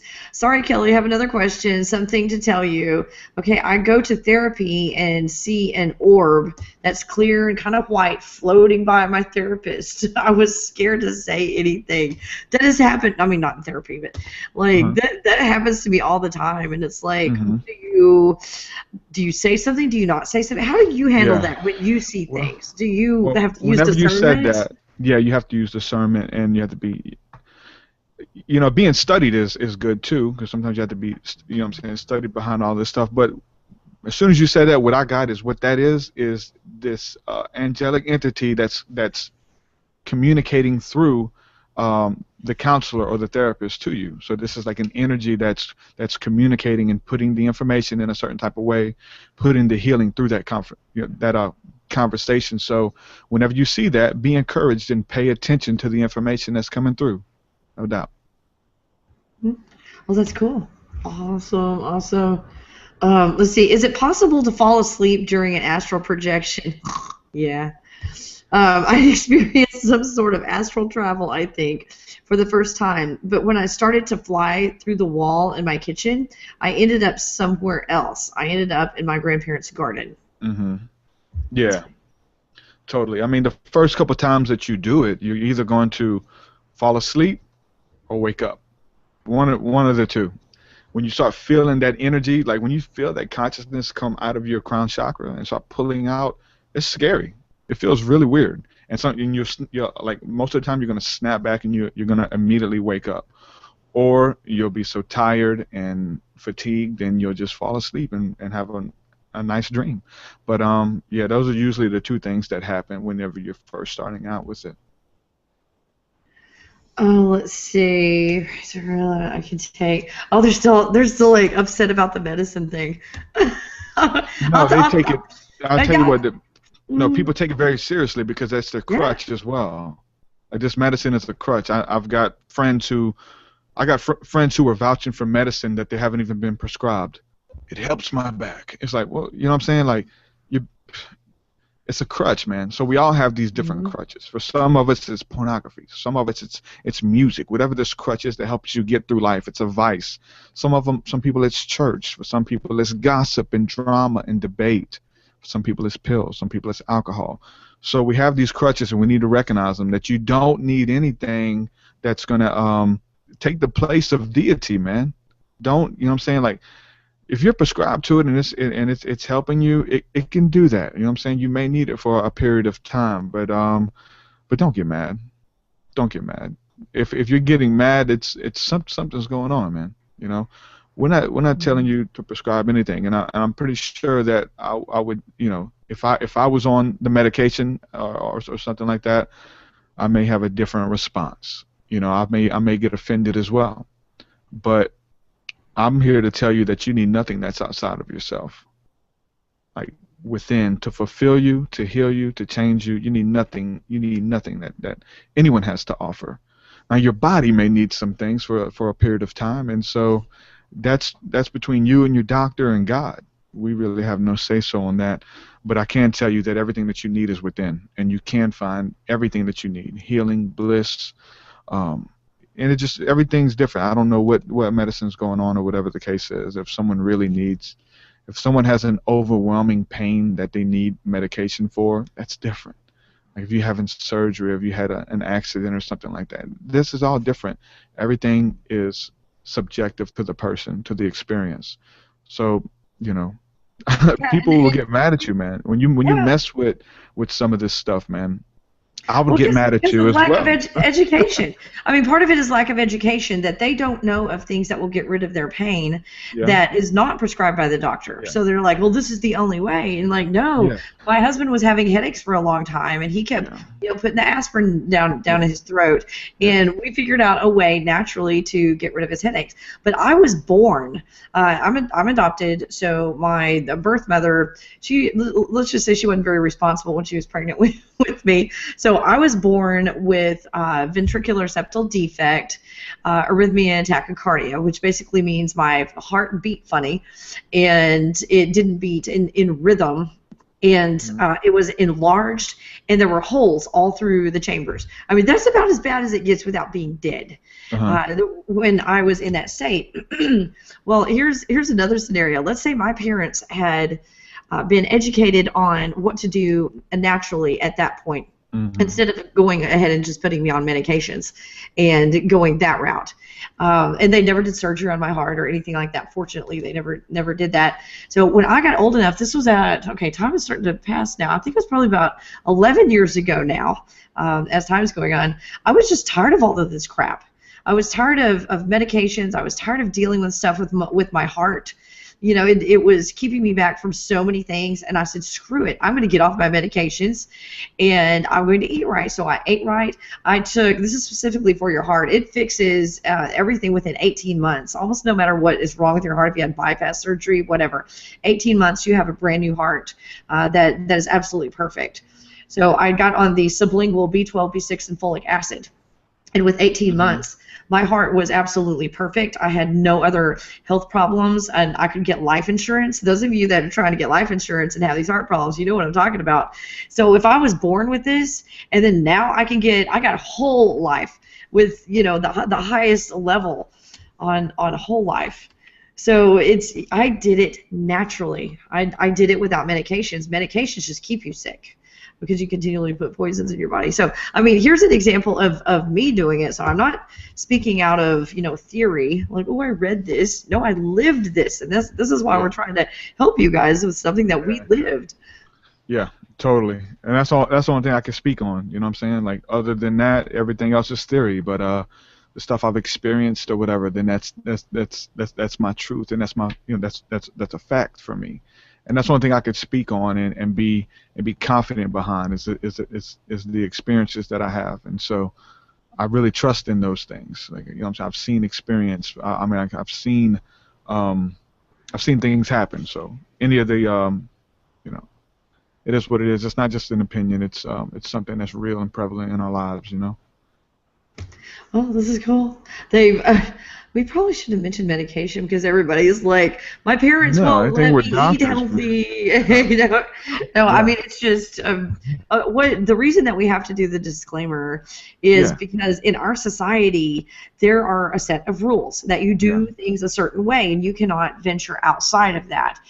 Or legally, they will sue the crap out of you if you go outside of that. Now it's making the system is making everybody sick. Yeah.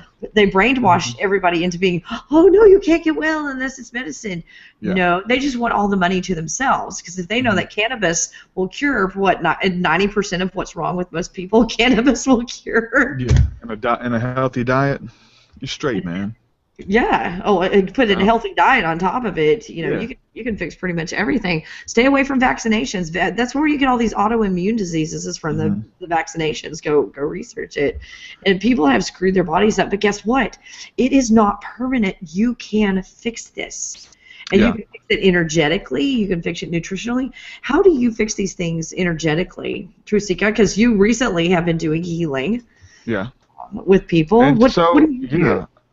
I have to be healed in order to heal people. So when I feel energies coming on, like I have to deal with them. I have to see what it is, what kind of energy it is, if it's demonic, if it's something that's here to teach me or whatever the case is, and always I'll always go back to that place of bliss, to that now moment, this moment right now, which slips away from us all the time. We go on autopilot, and this is big. To go back to that now, focus on your breathing, and just be in that moment. And in that moment, man, that's where I go.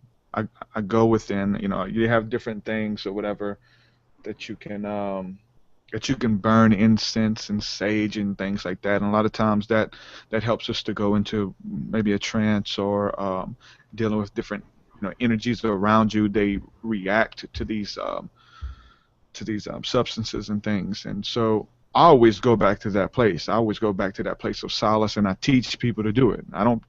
Even with the whole healing thing, it's kind of bad because I'm teaching people to be healed or whatever, right? And all of it's to go within. I'm teaching people that they don't even need me or whatever. Some people, I'm saying, they profit from a session or whatever the case is, but I'm teaching you to look within. I'm not teaching you to run to another guru or to do this and to do that or whatever the case is. It's like to look within, and you have everything within you. So understanding that, that's a big part of us, because that's what advertisements done to us. That's what commercials do to us. They make us feel like we need something outside of ourselves. And if I think if we can all understand that, then we're good, man. That's going to put us on that path to be where we need to be and do what we need to do. So yeah, being healed first is me, and I got to keep myself in check. And if I'm not, then I'm not doing anything. I don't play with it. I can't, because I'm saying, the intuition and things aren't going to flow as freely for me. If I have things in my life that are blocking that communication, and it's different for everybody, but it's usually like forms of idolatry, things that you're exalting above spirit, things that you're exalting above God. If you have addictions and things like that, that can totally mess with the way you receive energy, and you're able to respond to it. So you have to keep your hands clean and your heart pure. And so if you're walking in that, then these things begin to flow. So yeah, I offer sessions or whatever, and have seen a lot of people be helped or whatever. I've people writing me all the time about how they're helped from the sessions and from just just a conversation. So I understand that even if we don't have a session, that these conversations heal people in the midst of them. They cast off different thought forms and imaginations that exalt themselves above the things of God. And so we speak against those things, and they begin to fall like chains and ideologies and mindsets, which we've covered on many a broadcast. And so even though it's deep and we understand the science behind it, it's still very practical. So just in the conversation, man, seeing people watching a conversation like this, and it just stirring something on the inside of them to make them want to chase their dreams, to make them believe that their dreams are attainable, to make them believe that they're not who this ailment says they are, they're not who their parents said they were, that they can create their own reality, and they need to create their own reality. So in the midst of that, something that seems so esoteric and divine or whatever, to be something very simple and very practical. Because in the end, like, if all of this stuff we're talking about, burning the sage and burning these type of things, if we can't make it practical for people, then it's really of no good and no use to them. So that's what it's about for me. We've got a question, and of course it's malfunctioning. Okay, there we go. This is like, okay, we're talking about manifesting our dreams, TruthSeekah, and I read my palm, and my palm said that I'm going to get cancer and die. Oh, so yeah? I'm just not even going to try. Okay, what do you have to say? What do you have to say to that? Or I went to a psychic medium, and they said, you're going to get cancer and die. Yeah. Should I even go after my dreams? It's up to you if you want to believe that, though. You know what I'm saying? It's up to you. And that's the responsibility that we have whenever we're speaking about those things. Because those like Source isn't going to show you some negative stuff. It's really not. Source it's all but benevolent. It's going to show you things that you can add to your life to bless you, to make you your life be more abundant and to walk in blessings and wholeness. It's not going to show you, you know, things that you're going to get cancer and die. I don't know if anybody has said that, and that's why there's a responsibility upon us, upon the gurus, upon the healers. There's a responsibility because there's a lot of TV personalities out there and things like that who will, who have said those type of things that are detrimental to people. And when we're speaking, we're simply prophesying over people. We're moving things, we're shifting things. We're speaking to those things in faith, so we're speaking to those things that are not as though they were. And so there's a power behind that. And to move and to shift in the spirit realm, to create it as we speak it. Everyone has that power. Some people are more versed in it. Some people are a little bit more powerful in it or whatever. But there's people, and I'll just give an example. Sylvia Brown. I'm going to throw that name out there. I seen her on an episode of, what was it, Montel Williams years ago when I was younger, right? I was really into that. And then seeing her years ago, again, like now that I understand the spirit realm and how things work, like she gave a reading to someone in the audience and told them that that their soulmate is going to be their second love. And this is what she told them, right? So this immediately plants a seed of my first love, that I get, the person that I get married to is not the one. She said that the next marriage will be the right one.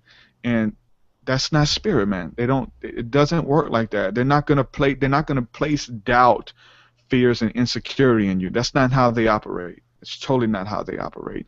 So you got to understand what that did to this woman is that when she's in this first marriage, she's gonna look for that way out. Well, you're not the one that's for me anyway. Sylvia told me, and I believe create her own reality. Yeah. So that's a responsibility, and it's always love and it's always bliss. It's not the negative stuff. It's not going to be the stuff that's going to harm you. It's going to be the stuff that's going to bless you and prosper you. It's not going to be that other stuff. So that's why when you go to someone and someone tells you these negative things, but I can remove them for you if you blah blah blah, you know what I'm saying? Like, be very careful, man. Be very careful in dealing with people and what you believe, and just believe that spirit, that God, Jesus, Buddha, whatever you believe in, believe that this energy that we're connecting with has your best intentions in mind.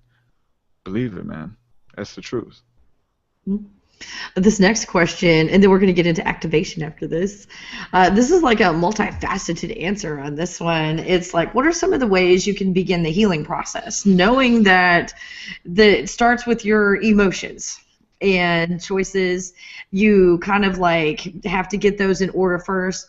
Then the next one, this is a very productive question. Then the next you move to your body at that point, after you deal with the emotions. Because if you start with the body and you don't deal with the emotions, you're just gonna stay in that place. So what are some ways you can begin the healing process then, TruthSeekah? Like I said, it's usually dealing with those wounds first. You have to deal with those traumatic experiences, and sometimes you have to relive them. Sometimes you need to, I say sometimes, usually you need to seek out someone to help you. Sometimes you can't do it by yourself. You need to, whether it's someone, if you are a church person and you want to seek out someone in church who is into counseling and healing, then seek that person out. People who offer sessions or people who will just have a conversation with you, someone who is skilled in that area. Sometimes you have to go back to that point of pain and actually deal with it to apply healing. So there's obviously there's things there, whether it's a, you know what I'm saying, like a relationship between you know, your mother and father, or your siblings, or a pastor that kind of took advantage of you, or an uncle that took advantage of you, you know what I'm saying, molestation, you know, different things like that. These are all things that we're seeing, and you have to go back and you have to address that. You have to find healing in that, in the midst of that. And in order to do that, you have to walk in forgiveness, and you can't harbor forgiveness. I know there's, you know, the quote that says that, you know, having bitterness and hatred towards someone is like drinking poison and hoping that they get sick. It just doesn't, you know, mean anything. There's people who are up there in age, like we're saying 30, 40, 50 years old, whatever, or more, and they're still dealing with something that happened when they were 7. and it's still affecting the way that they make decisions and the way that they interact with people and the way they talk to people. You have to deal with that stuff. I've dealt with it, and I would tell you, even as a Christian, when I got saved or whatever the case is, I found a lot of healing in my life, right? But there were still things holding on to me, man, that would make me go into fits of rage that would just bring out this evil in me, right? And I dealt with that stuff, and I went through a counseling with people, and I went through spiritual healing, and it changed my life. To call out those things, to renounce those things that I opened the door for, or my parents opened the door for, whatever, to call out those things and to find healing. And so that's a 101 as well, man. And we definitely have to, you know what I'm saying, go to the point of pain and find healing and find forgiveness, because if you don't forgive, then you can't be forgiven, and that's just how it works. Mm-hmm. In the future, we need to do a show, and I don't know how this would be structured, because you brought something up that happened to me, and obviously has happened to a lot of people, even in my own example.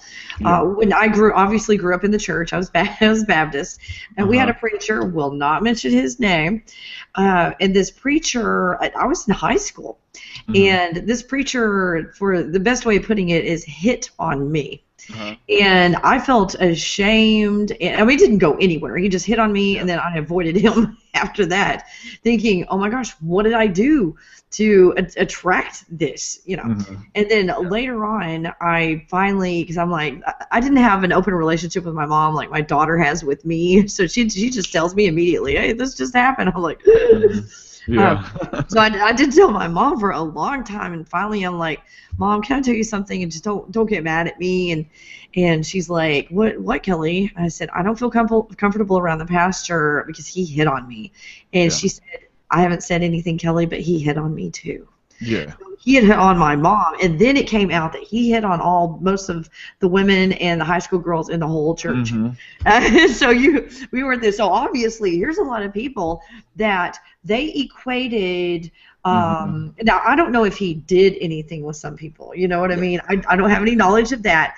But even on the level of a pastor hitting on you, that's married and has children your age, you know, you're sitting there right beside his son and the service, and that distorts your view of God.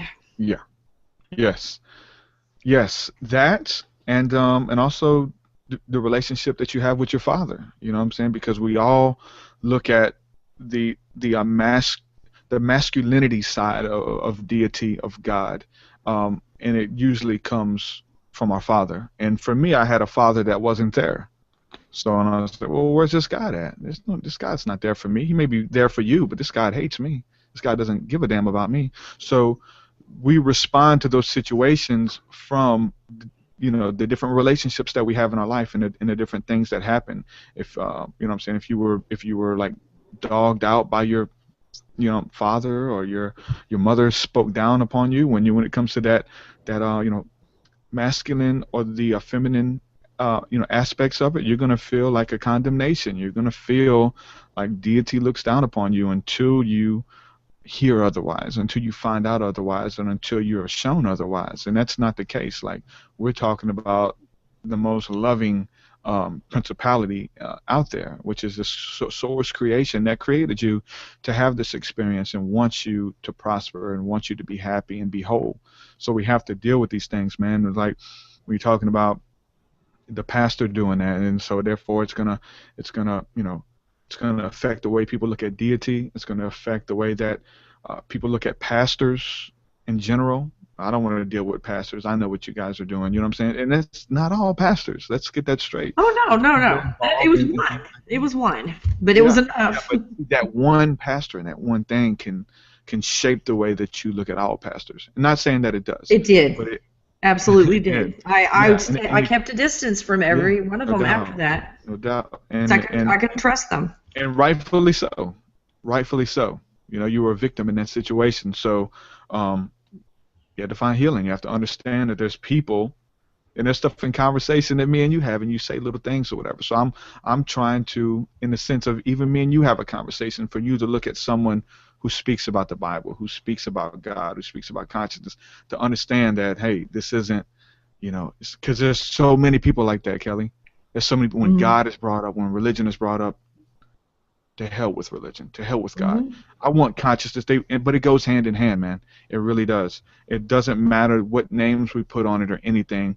It is about healing. It's about bliss in every area of your life. And so to find out is like when you get offended when that's mentioned, like, you know, or you're mentioning pills, now I'm getting mad. Or you're mentioning preachers and how you're an evangelist, and now I'm getting mad. You know what I'm saying? So that's an indication that, okay, I got to deal with that. I see this person who is successful. Now I'm getting mad. Why am I getting mad at this person's success? You need to deal with that. So all of these things are indications to be aware of the energy, like we're talking about, these emotions, and that's how they come through, emotions and imaginations.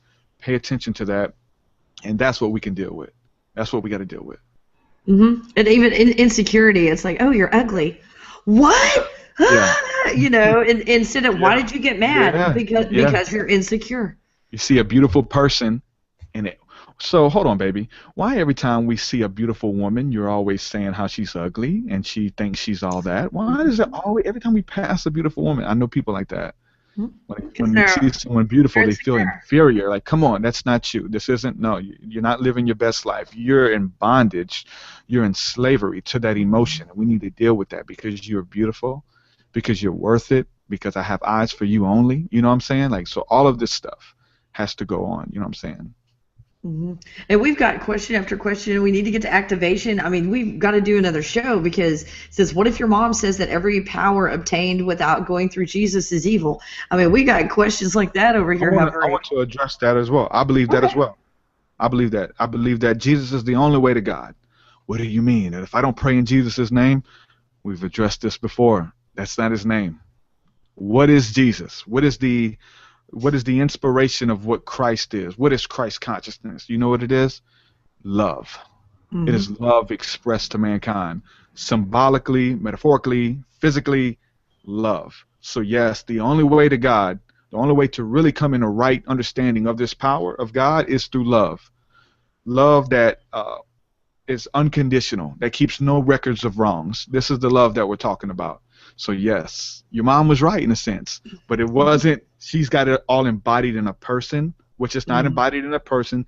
It's embodied more in an idea.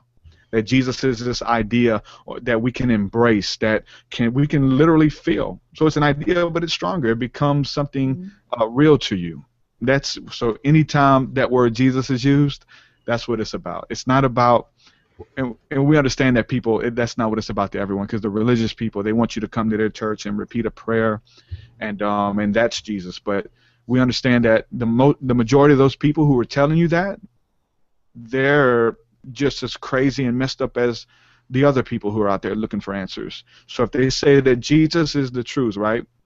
I've said this many a time. If they say Jesus is the truth, but all of the people in here are confused. All of these people are still addicted to drugs. All of these people are the most mean-spirited, backbiting people on the face of the planet. Like, how are you talking? How are you sharing truth with me? So that's not it. It's not about a structure of going to church and if and there's people who look at me like that. They see me as backslidden in a way, but I'm closer to Jesus as I've ever been, because I'm closer to love as I've ever been. So you got to understand this. There's so many people out there who have left Christianity and who have found Jesus outside of Christianity. And so like I said, what am I talking about? It doesn't matter if you use the name Jesus, if you use the name consciousness, love, understanding, spirit, whatever. Those are terms. We dealt with this in the first podcast we did, and it's about a love that conquers all, a love that dispels wickedness and hatred and envy and backbiting. So yeah, in a sense, if that's what your idea needs to be of Jesus, not this form. This is the form. Come to the church and say his name, because we know that's not his name. His name is Savior. It's just like God, universe, spirit, save me. I need help. And guess who appears? Jesus. In the form of a man with a beard and long hair? No, not all the time. A light being? A lot of times, no doubt. A black man, you know what I'm saying? A black Jesus to black. So it's an energy. It has no form. It has no name. It's consciousness, it's love, and we can just describe it, and it's a part of everything.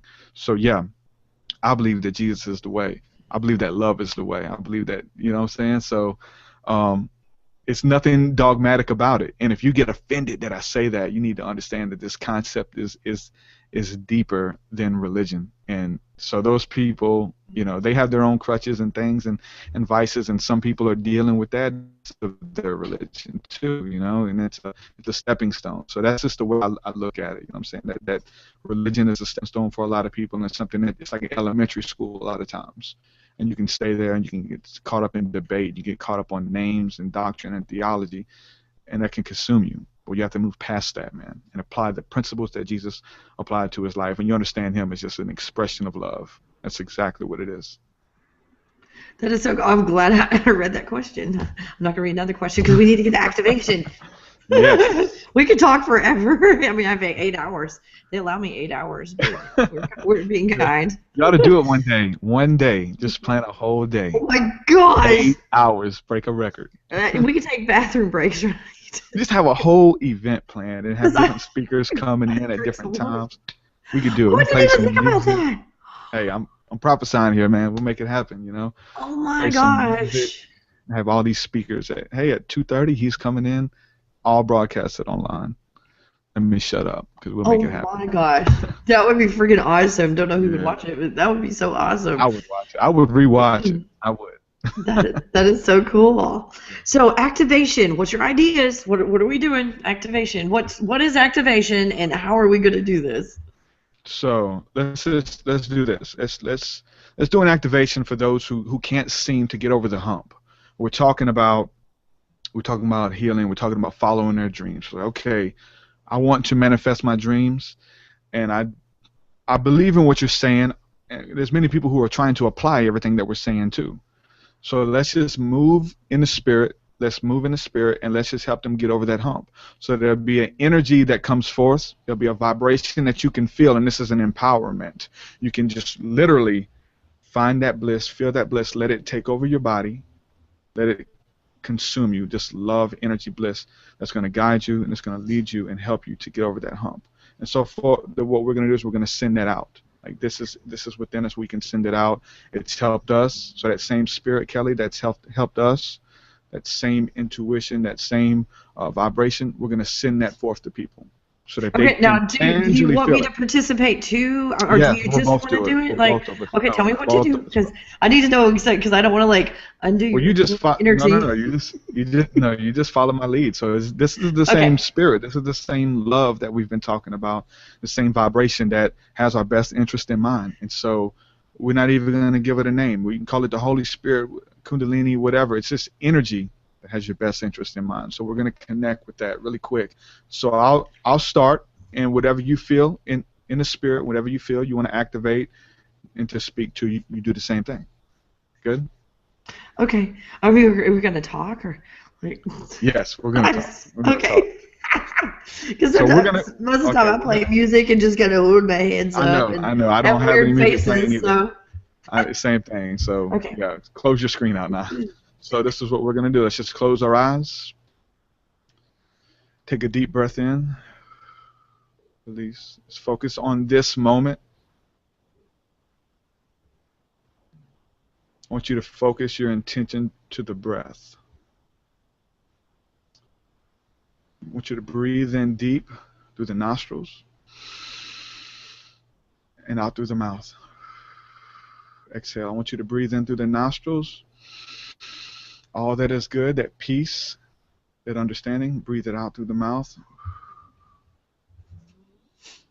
Understand that right now is the only time that we have on the face of this entire existence, this moment. Breathing in the peace of God through the nostrils. Exhaling the doubt, guilt, and worry through the mouth.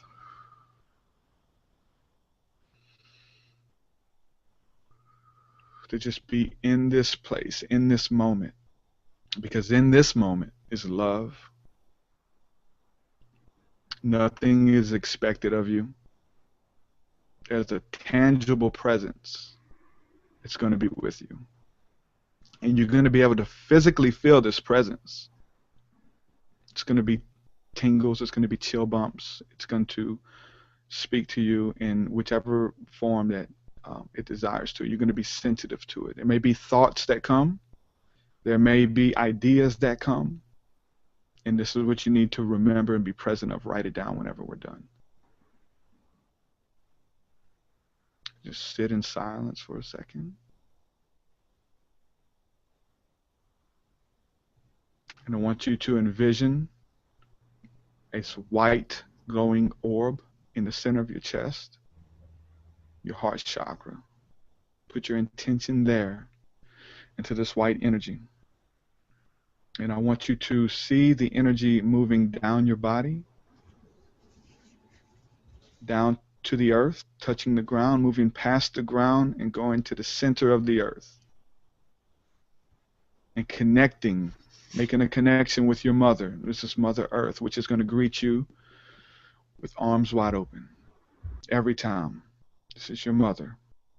So just say hello. Just feel the bliss, the intention that is there, the love that is there. So we're connected with the earth. We're connected with all of creation, each other, everything that's going on. We're connected with it.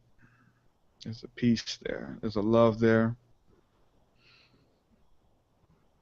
Sometimes it may seem unfamiliar, but it's a peace. It's a love.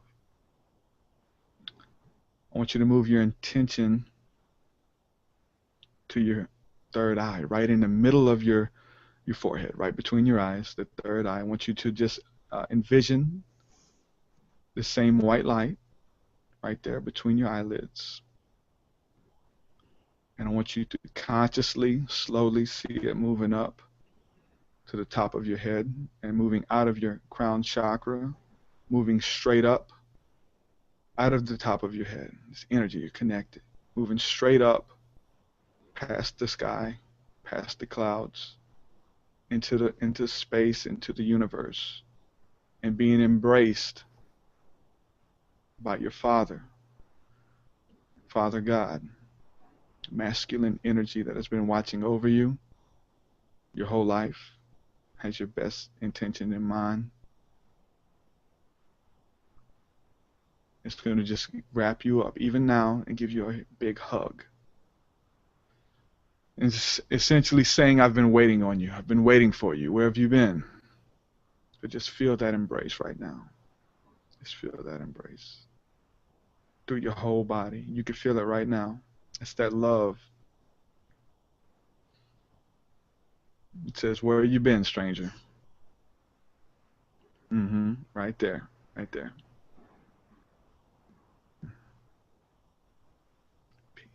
Peace. So right now we just speak peace to those areas. We speak love. We speak understanding, solace. Right now to those areas of doubt, fear, worry, and anxiety. Now, the peace be still. Peace be still. Any blockages, anything that just wants to linger and kind of hold on. I see even something that looks like tumors falling off the sides. Tumors falling off the sides. I don't know what that is. Some type of negative entity falling off the side that's been hanging on.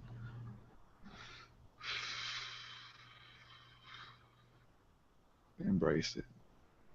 The newness of life right now. Connected with the Father and the Mother.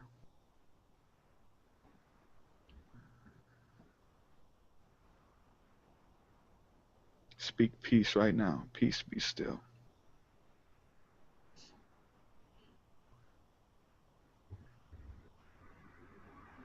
So anybody who has been struggling with getting over this hump and it feels like you keep moving forward, but every time you do, there's something against you. There's something standing in your way. Right now, we're going to make straight the path. That path is going to be made straight before you. And I want you just symbolically in the spirit, just see yourself taking that step forward. Taking that step forward. And we're going to see the walls begin to come down. And that everything that you touch shall prosper. The dreams and visions are going to come to pass. They are yes, and they are amen. And they will come to pass even now. You have to speak to those things that are not as though they were. And it's so anytime that you're in this situation, anytime that you need to feel that bliss, anytime that you need to feel that power, it's always there. Just close your eyes, focus on your breath, focus on your breathing. And this is where we meet with spirit.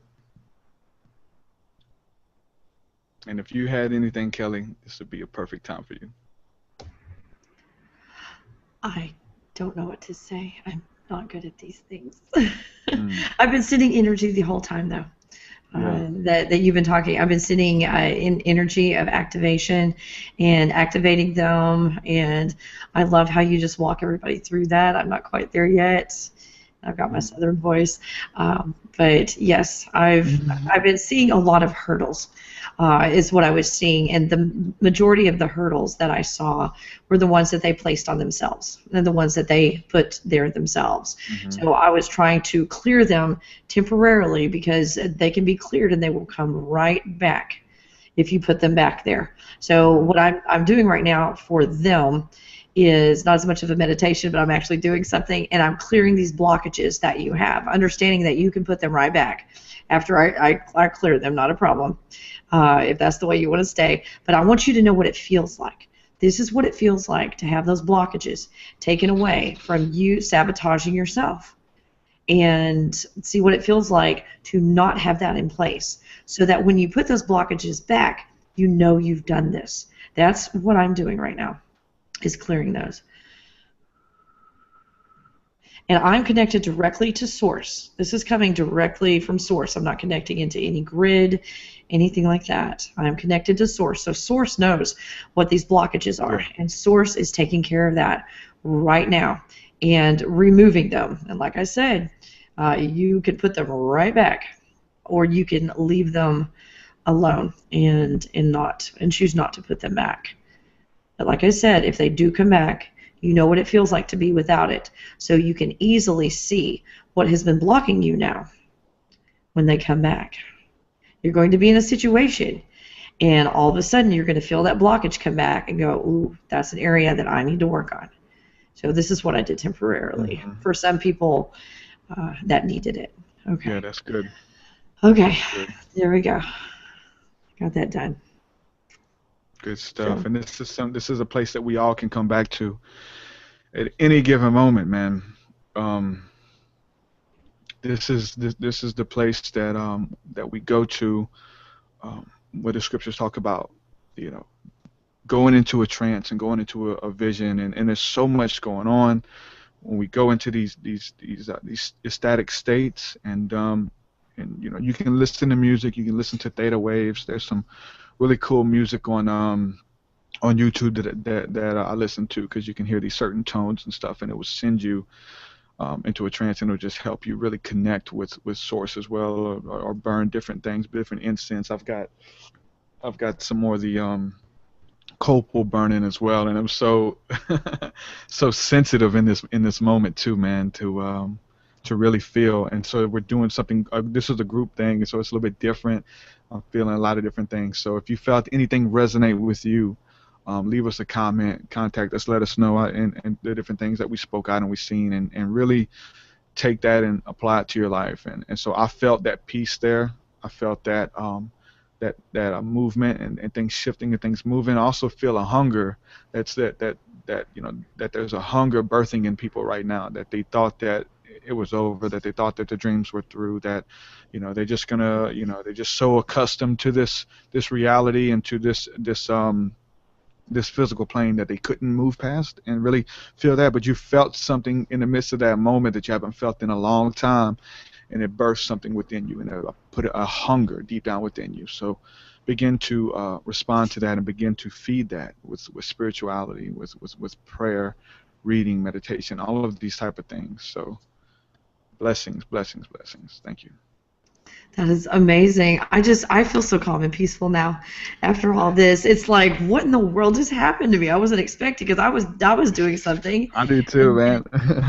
Wow. I mean, I feel light, tingly, at peace. Like I'm clear-headed now, and I can think through things.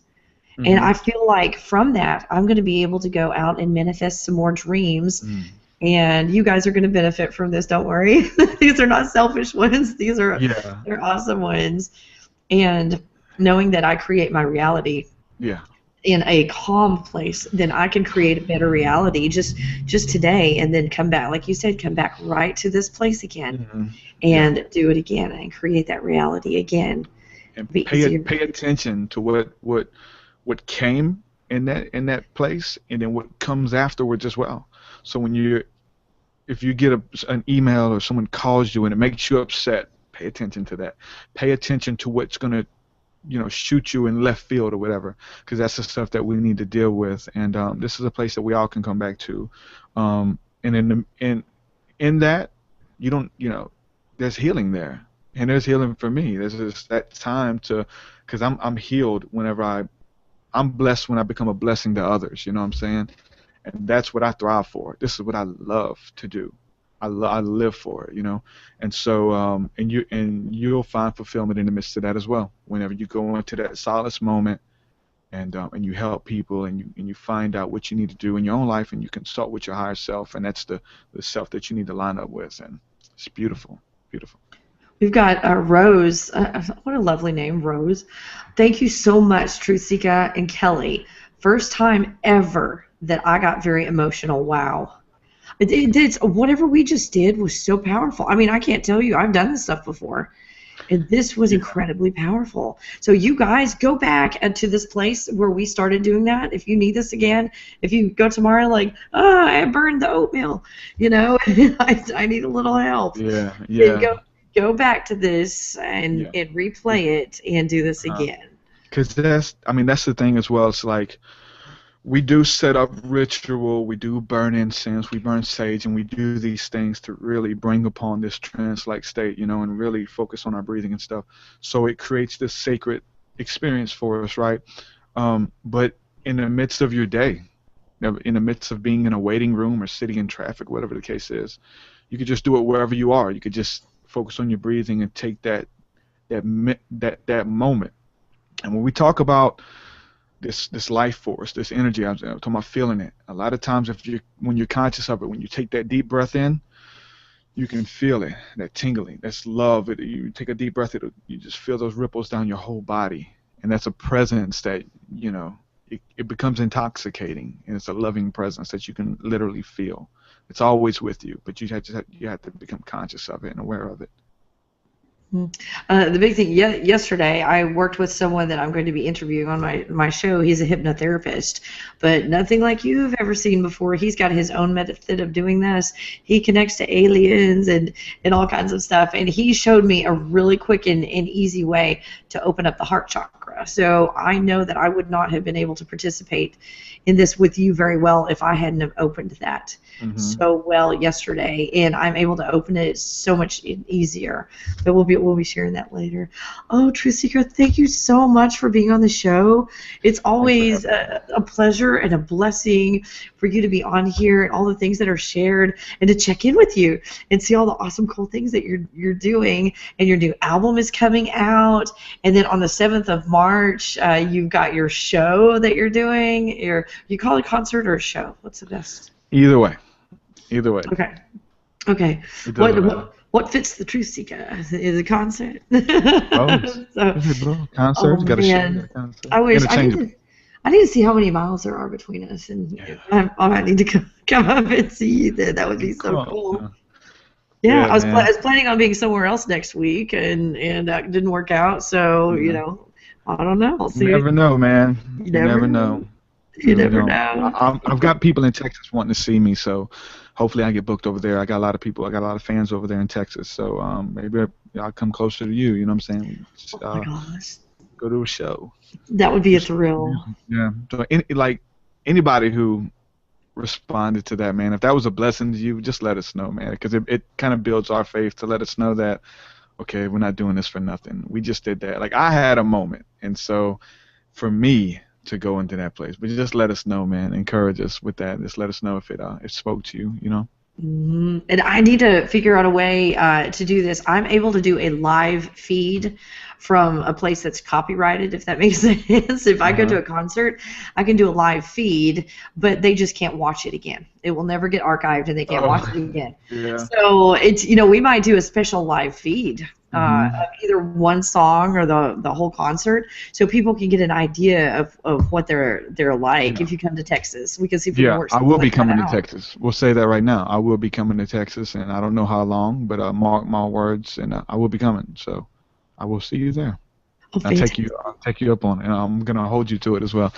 Yay! It's like we got an extra room if you need somewhere to stay. No doubt. We have cats though that'll try and sleep on your head if you can handle that. Yeah. So anybody wants to check out the music, check out the healing sessions that are available. Everything is on my website, TruthSeekah.com, TruthSeekah.com, and pretty sure me and Kelly will schedule another show right after this one for next month. So Absolutely, they want you back. I've had, this was the second highest watched show ever again. As far as live viewers go, which at this time of the day doesn't happen. I don't get that many people watching it this time of the day. Yeah, I couldn't watch it this time of the day. I got to rewatch it, so I'm glad it's archived. But thanks so much, Kelly. Thank you. And I guess, guys, you go see TruthSeekah at TruthSeekah.com and check out all his stuff. He's got awesome, if you didn't see the T-shirt, go check out his T-shirts, because TruthSeekah gave me one of those, and I've been sleeping in it. Going to the grocery store in my shirt, so that's been awesome. All right, guys, you have an absolutely fabulous day, and I'll see you on the next video. Bye.